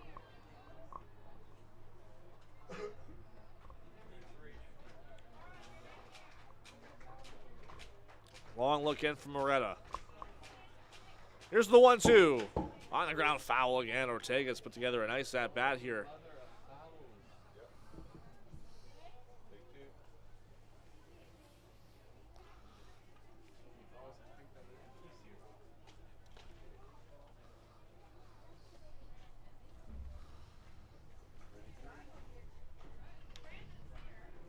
From the top of the 8th inning, 1 out.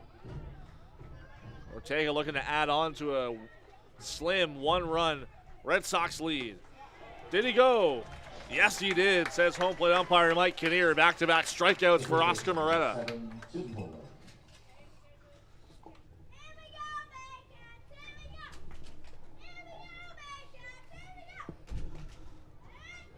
There's Tim Holick. Couple doubles tonight, 3 RBI. Trying to keep this 8th inning alive for Brantford offensively. Takes the first pitch strike.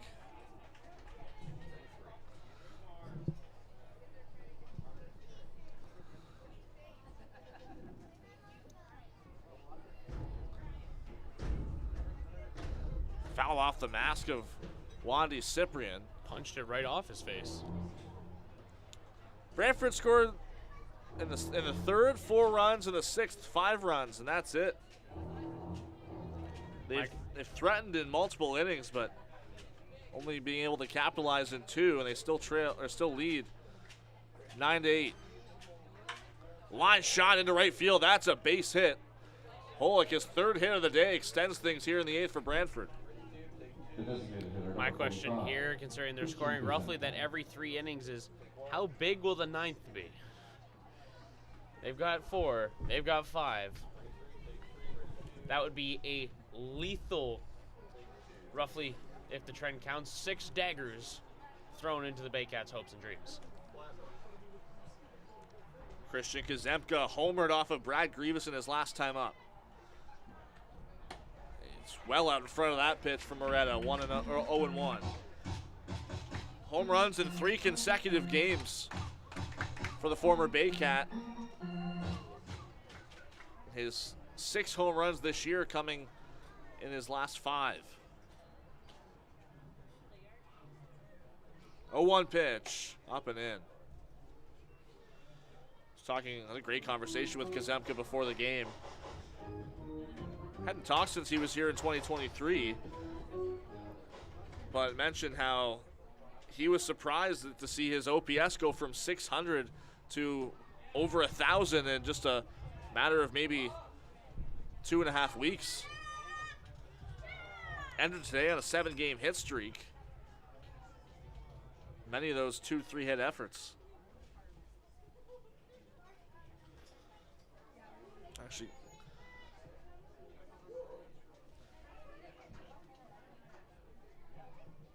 (2-1) for Moretta, up and in again. Kazemka actually got it. He was with the Red Sox in 2023. He was traded mid-season from the Baycats, but rejoined the team on a whim. He actually appeared at a Red Sox Jackfish game in Welland and connected with team officials there. There's a high fly ball to right field. Going back is Daly at the wall. It is gone. Another home run for Christian Kazemka. And extends the lead for Brantford to 11-8.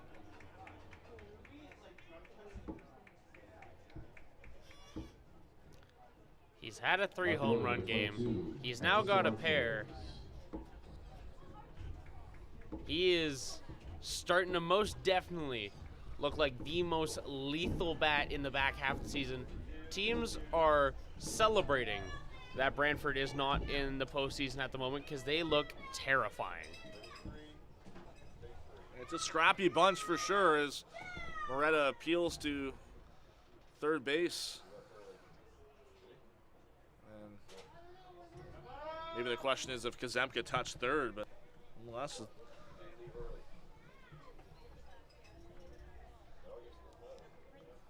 it's an 11-8 lead for the Red Sox as Moretta tries to close things out here against Francisco Martinez. Two-run home runs for the former Baycat.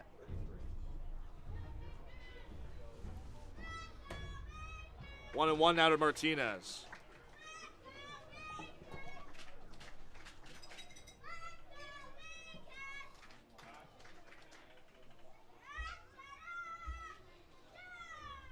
Swing and a miss.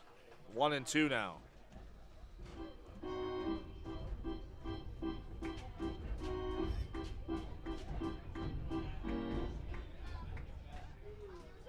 11 runs on 11 hits for the Red Sox. That's inside on Martinez. Do you think back to last night's game, if the Baycats had that result flipped, if they lost that game to Well last night, this would be an opportunity for Brantford to stay in the hunt because they would still be eligible, mathematically not eliminated from playoff contention at that point. Baycats' magic number would still be at 1. And had that been the case, it would have given this game that much more meaning, and even tomorrow.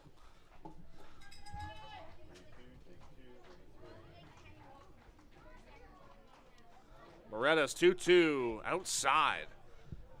As Martinez works another full count. He's 1 for 3. He walked in the 5th, singled in the 6th.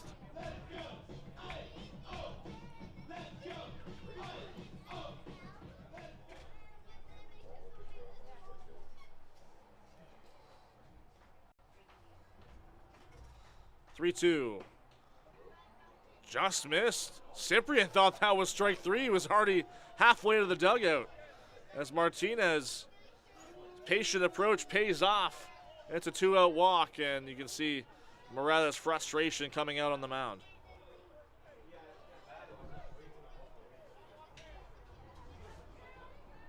And even the toss from Cyprian there was a little bit limp-armed, so both of them a little bit upset. Brantford continues to just extend things here in the 8th inning. 3 consecutive bats reach, and now here is Cassidy Watt.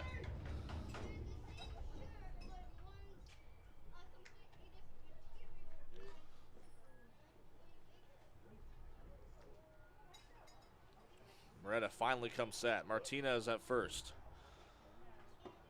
Inside.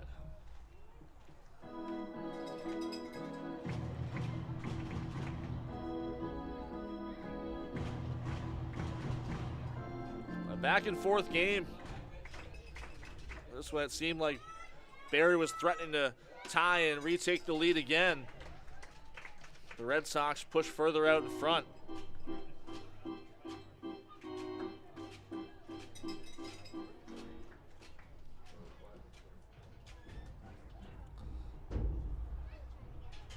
Here's the 1-1. Foul back to the screen.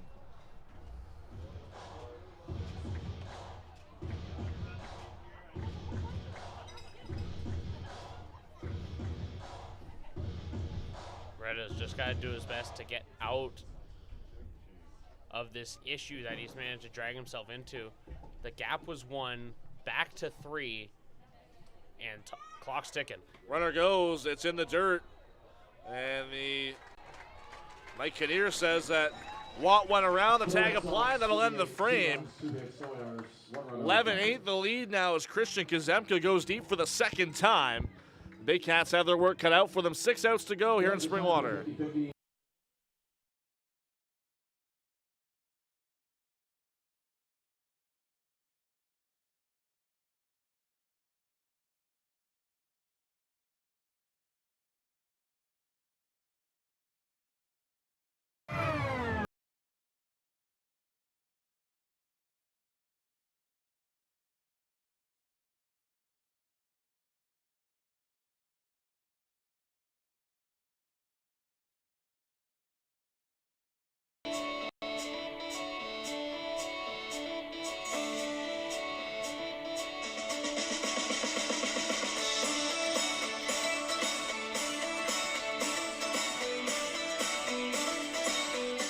Join Team BKGC. Inside 17,000 square feet of dedicated gymnastic space, athletes of every age and level come together. Whether you're just starting out or building advanced skills, there's a place for you here. BKGC, building confidence, community, and champions since 1965.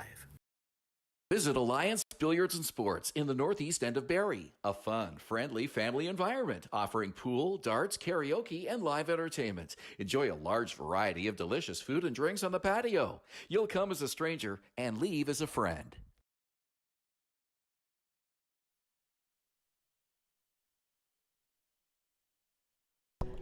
Eighth inning is brought to you by United Way Simcoe Muskoka, making poverty unignorable. To learn how you can help, you can visit uwsimcomuskoka.ca. Boy, we thought the weather was going to play a factor here today, but not the case. This game getting in early, and it might have gotten it in full even if it started at the right time. As we enter the bottom of the 8th inning, the Red Sox up 11-8, and as it seems, ATN, this is the only game in town. Our first warning of what was to come was when Guelph canceled out their game against London, followed that up with a couple hours ago, the Toronto Maple Leafs canceled their game out in Christie Pitts that they were going to play against Kitchener. And just about 15 minutes ago, the Welland Jackfish put out on their social media that their game versus the Hamilton Cardinals, their 6 o'clock start, is dead just the same.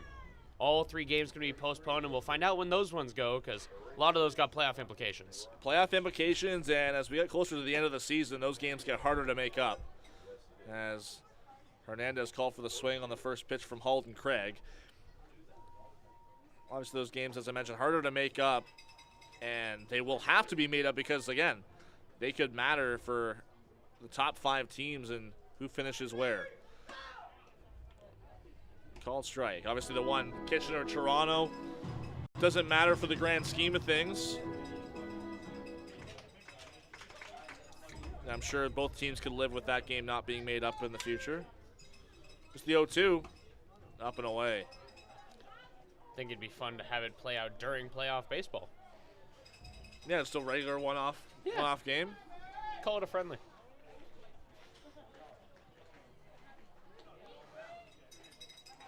Craig's up 1-2 here on Hernandez, and that pitch is well high. The Hernandez, Hall, and Cyprian due up here in the 8th for Barrie as they once again see themselves down by 3. 6 outs to work with. 2-2 pitch, low. Full count worked here by Hernandez.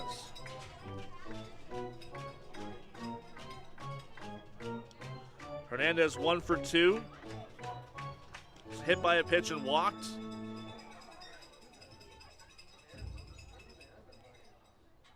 Three-two pitch, up high. As he works a leadoff walk, and again, history could be in the making here with him on base as he tied the Baycats single season stolen base record 2 innings ago. And that record in danger of being broken here. And because we announced it, you got to imagine that little bit of extra pressure ticking in the back of his mind there. He knows he's tied. Yeah, now the fans know too, right? So that's... And look at that lead. Some who have been following and keeping up with him. Just takes a good lead here at first base. Throw over is dropped by Ortega, but Hernandez would have been in there safely nonetheless. Starting to see some of those spooky clouds come back. Hernandez at 26 stolen bases. The same total as Kenise Ejo in 2023. Doesn't go here. The pitch is inside. That's likely going to be a pass ball as Hernandez moves up to second.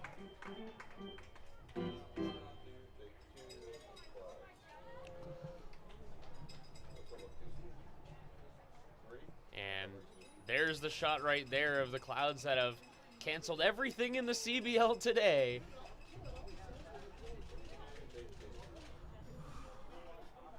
These teams just hoping for 9 more outs of baseball at least. 1-0. Oh, it's up over his head as Watt hauls it in. Watt made the grab, sacrificed the helmet, the mask, the whole works. Just doesn't want Hernandez to get a freebie over to third. Hull has reached every time he's been up today. 2 singles, a walk. He was hit by a pitch.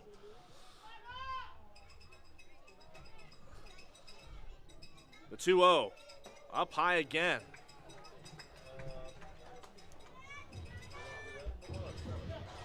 Well, it seems like Craig is arguably spending more time doing the eye jousting with Hernandez than he is focusing down on the actual plate on that pitch. So you can see why that one went ball. 3-0 gets it over the plate for a called strike, and it seemed like as he got deeper and deeper into that count, the release point was just getting higher and higher.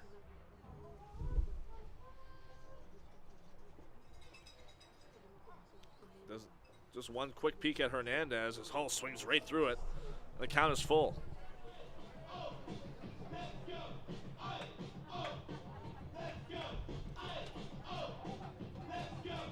Baycats 8 runs on 7 hits.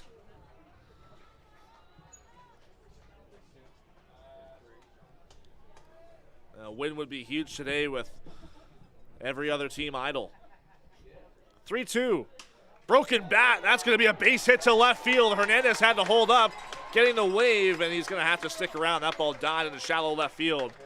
So Hull will sacrifice the lumber for a base hit, his 3rd of the game. That lumber getting more and more expensive. But hey, a base hit is a base hit. And the tying run steps up to the plate in Wandy Cyprian.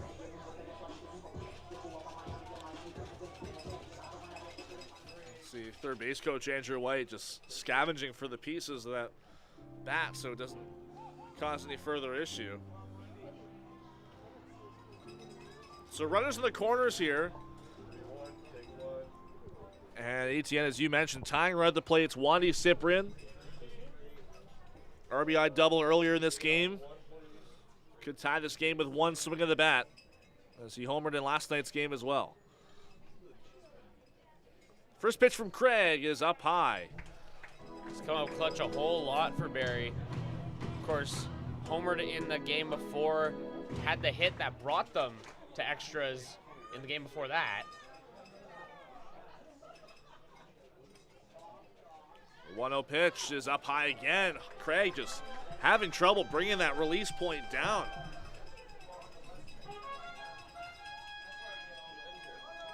If I'm Wandy Cyprian here, I would lean towards taking a pitch before there's any thought of offering a swing. Hull at first, Hernandez at third. The 2-0, swing and a miss. That one does get in the zone. Cyprian had the home run cut.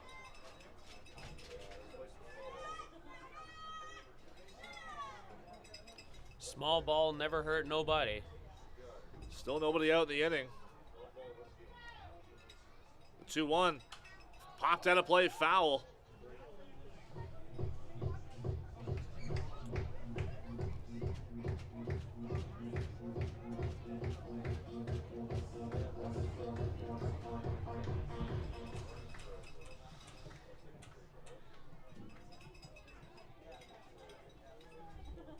Cyprian waves through it. Can't hold his swing. It's first out of the inning. Second strikeout for Holden Craig. And that's huge. It puts the double play in order here for Brantford.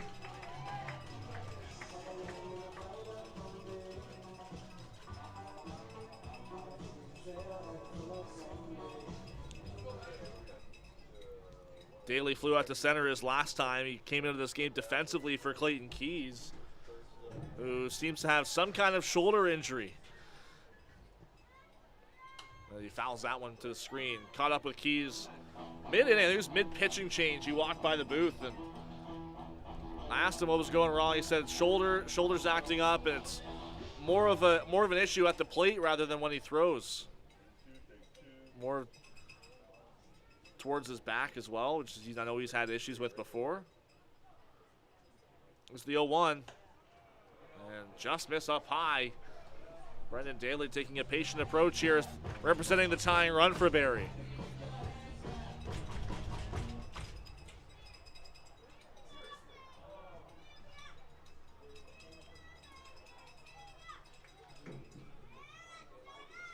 Craig's pitch is again upstairs. Like you said, the release point higher and higher. And now where it's actually reaching is getting higher and higher. He has the velocity, but not the command, it seems. At least early in these counts. Daly swings and misses. Right down the middle.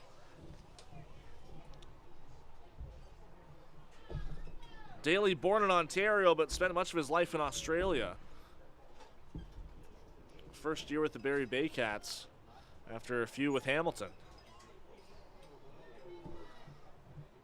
Here's the 2-2. Foul back to the screen. He stays alive. Daly hitting .250 on the season in 26 games. A lot of those defensive outings for him, but got into more full game appearances as the season's gone on.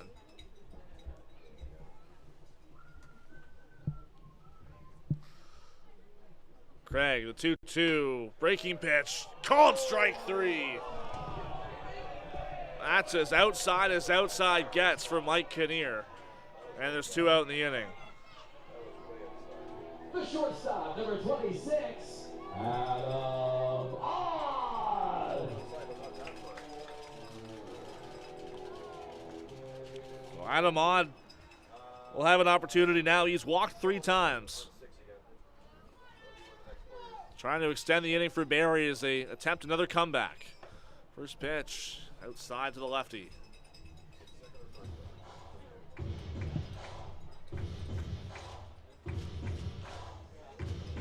Francisco Hernandez reached on a walk. Noah Hall singled him over to third.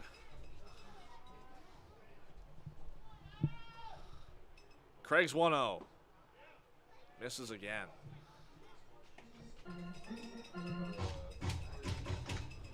Carson Barker on deck if Odd can extend this inning. Noah Law was throwing earlier in the bullpen for Brantford.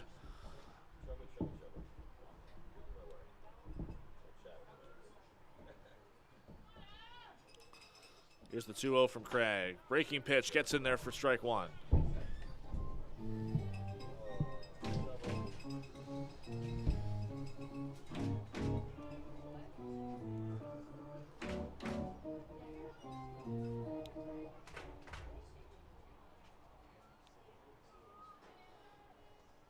There's a high fly ball deep to right field. Back is Black at the wall. It is caught on the warning track.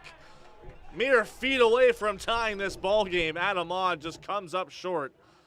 And it's an 11-8 lead for Brantford heading into the 9th inning here at Athletic Kulture Stadium.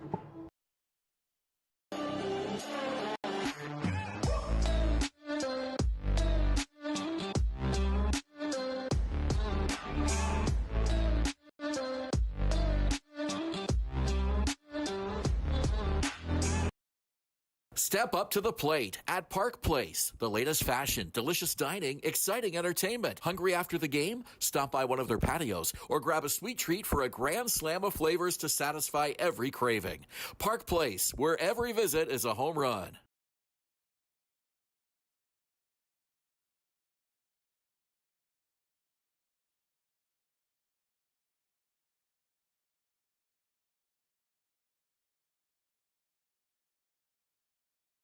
Barrie, this one's for you. My name is James Anderson, owner of Sinclair Sports Medical Center. We find what's actually going wrong with your body and we make a plan to fix it. And I've spent years helping people in this city move better and hurt less. We want to help you feel like yourself again. Come see us and let's get you back to living your best life. What makes Jersey Mike's a sub above? Is it the premium meats and cheeses sliced on the spot and piled high on their in-store baked bread? Or could it be their hot, freshly grilled subs? How about all of the above? Jersey Mike's, a sub above.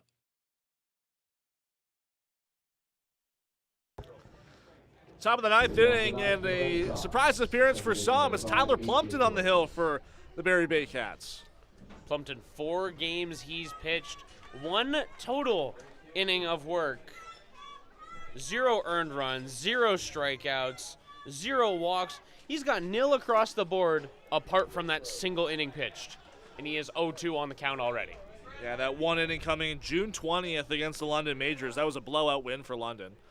And in a game like this, Barrie down 3, yes, but trying to save their bullpen as much as they can ahead of some key games this week. They'll be back at it again against the Red Sox tomorrow. But in that 1 inning, he was very effective.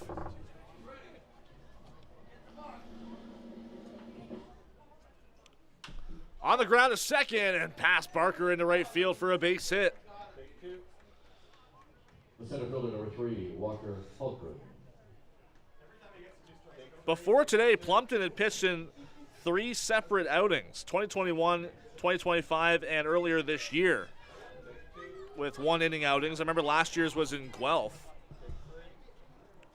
As I just mentioned, the other one this year at home against the Majors.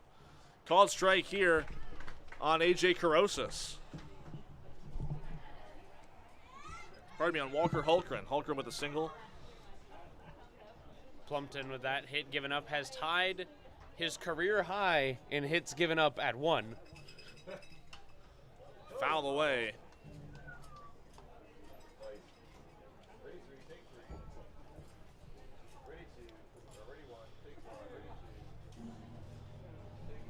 That last pitching outing for Plumpton was the last time he's appeared in a game outright.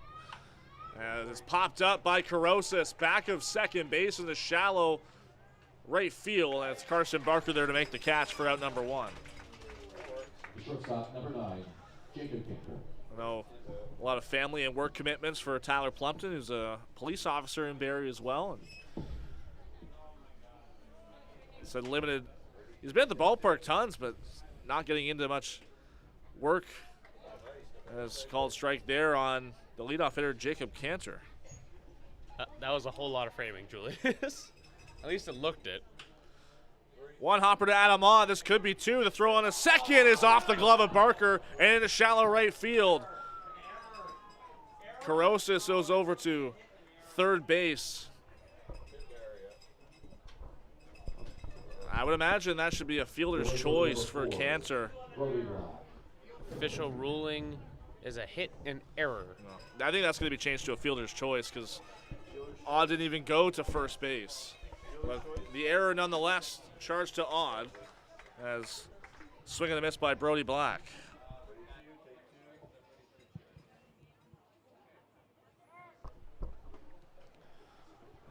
And a second with a defensive indifference there is Cantor.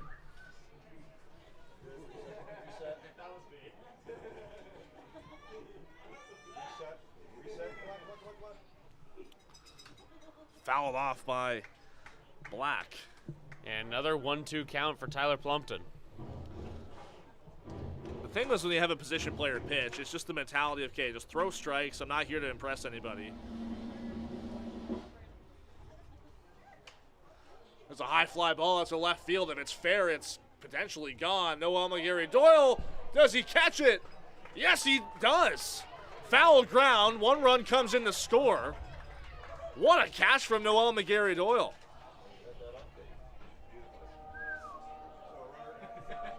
Incredible effort from the Baycats left fielder, although 1 run does come in to score.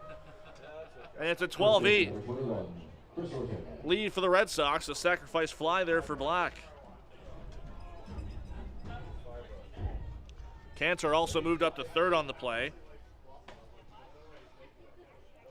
Sounded like some heat coming out there for Plumpton. Yeah, first pitch to Ortega misses. On the ground to short. Here's Odd. Only plays to first, and it's there in time. Plumpton gives up an unearned run. The Baycats down to their last 3 outs. It's a 12-8 Red Sox lead heading into the bottom of the 9th inning. Hi, I'm Chrissy Fans from 400 Chrysler and Barrie Chrysler Dodge Jeep Ram. This year, we are the community partners of the Barrie Baycats. Community is near and dear to our hearts here at the dealerships and one of our core values, so we can support local and shop local.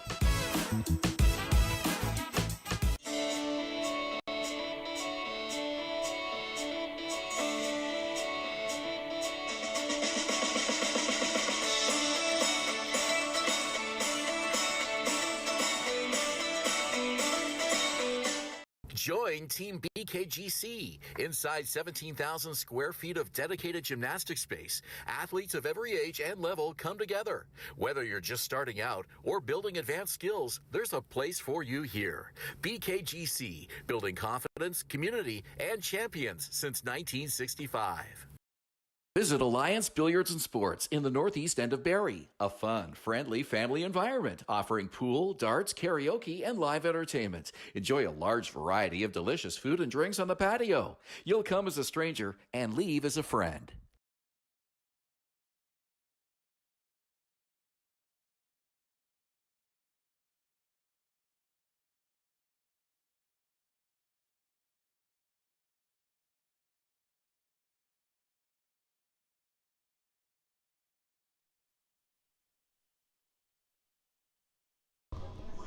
The ninth inning is brought to you by United Way Simcoe Muskoka, making poverty unignorable.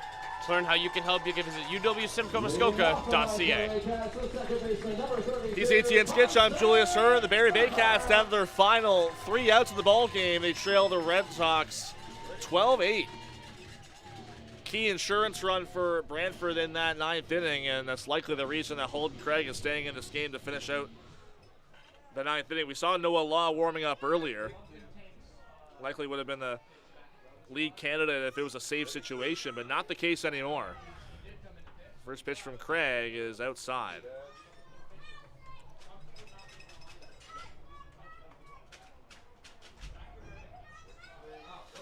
Carson Barker, Kenice Ejo, and Noel McGarry-Doyle due up here in the 9th.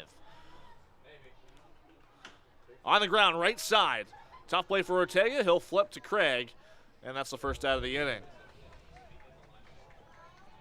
The center fielder, number 7, Kenice Ejo.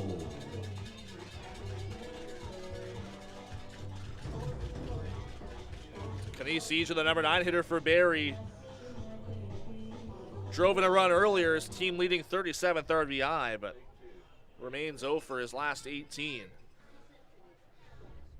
Needs something to get going for their number 9 hitter if they have a chance tonight. First pitch is up high.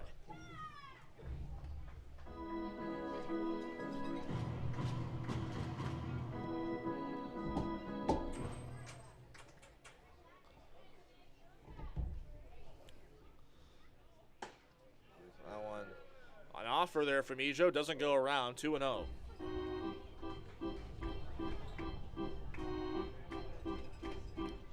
Trying to get him on base of his own power here. Craig's 2-0. He flies that one out to straightaway center field, but Walker Holgren is there to make the catch, and there's 2 gone in the 9th. The left fielder, number 95. One at, and it's all she wrote. And Noel McGarry-Doyle has a chance to extend it and start what would be the run of dreams for Barrie to get back into this one. Noel McGarry-Doyle. He's 2 for 4 tonight with an RBI. First pitch is up high. Craig continues to miss those first pitches up in the zone.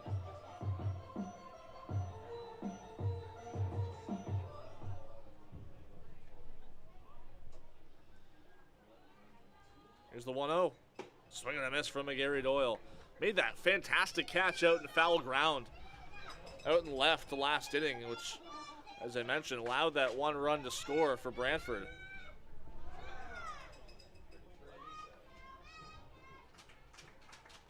1-1. Shoots that one out to straightaway center field. Holgren has to go back on this one, and he's there to make the grab. And that'll do it. The Red Sox come into Barrie early and score often, a 12-8 win. Thanks to a huge 5-run 6th inning, and they hold on from there. Anthony Porcelato comes away with a huge win, 3rd consecutive start with a W for him. Well, it's Braden Pakula coming away with the loss for Barrie. For Barrie, that one's gonna hurt. Now 4 games left. You fall back now a game and a half away from the 3rd place spot, and it's going to get much harder from here on out the final week of the season.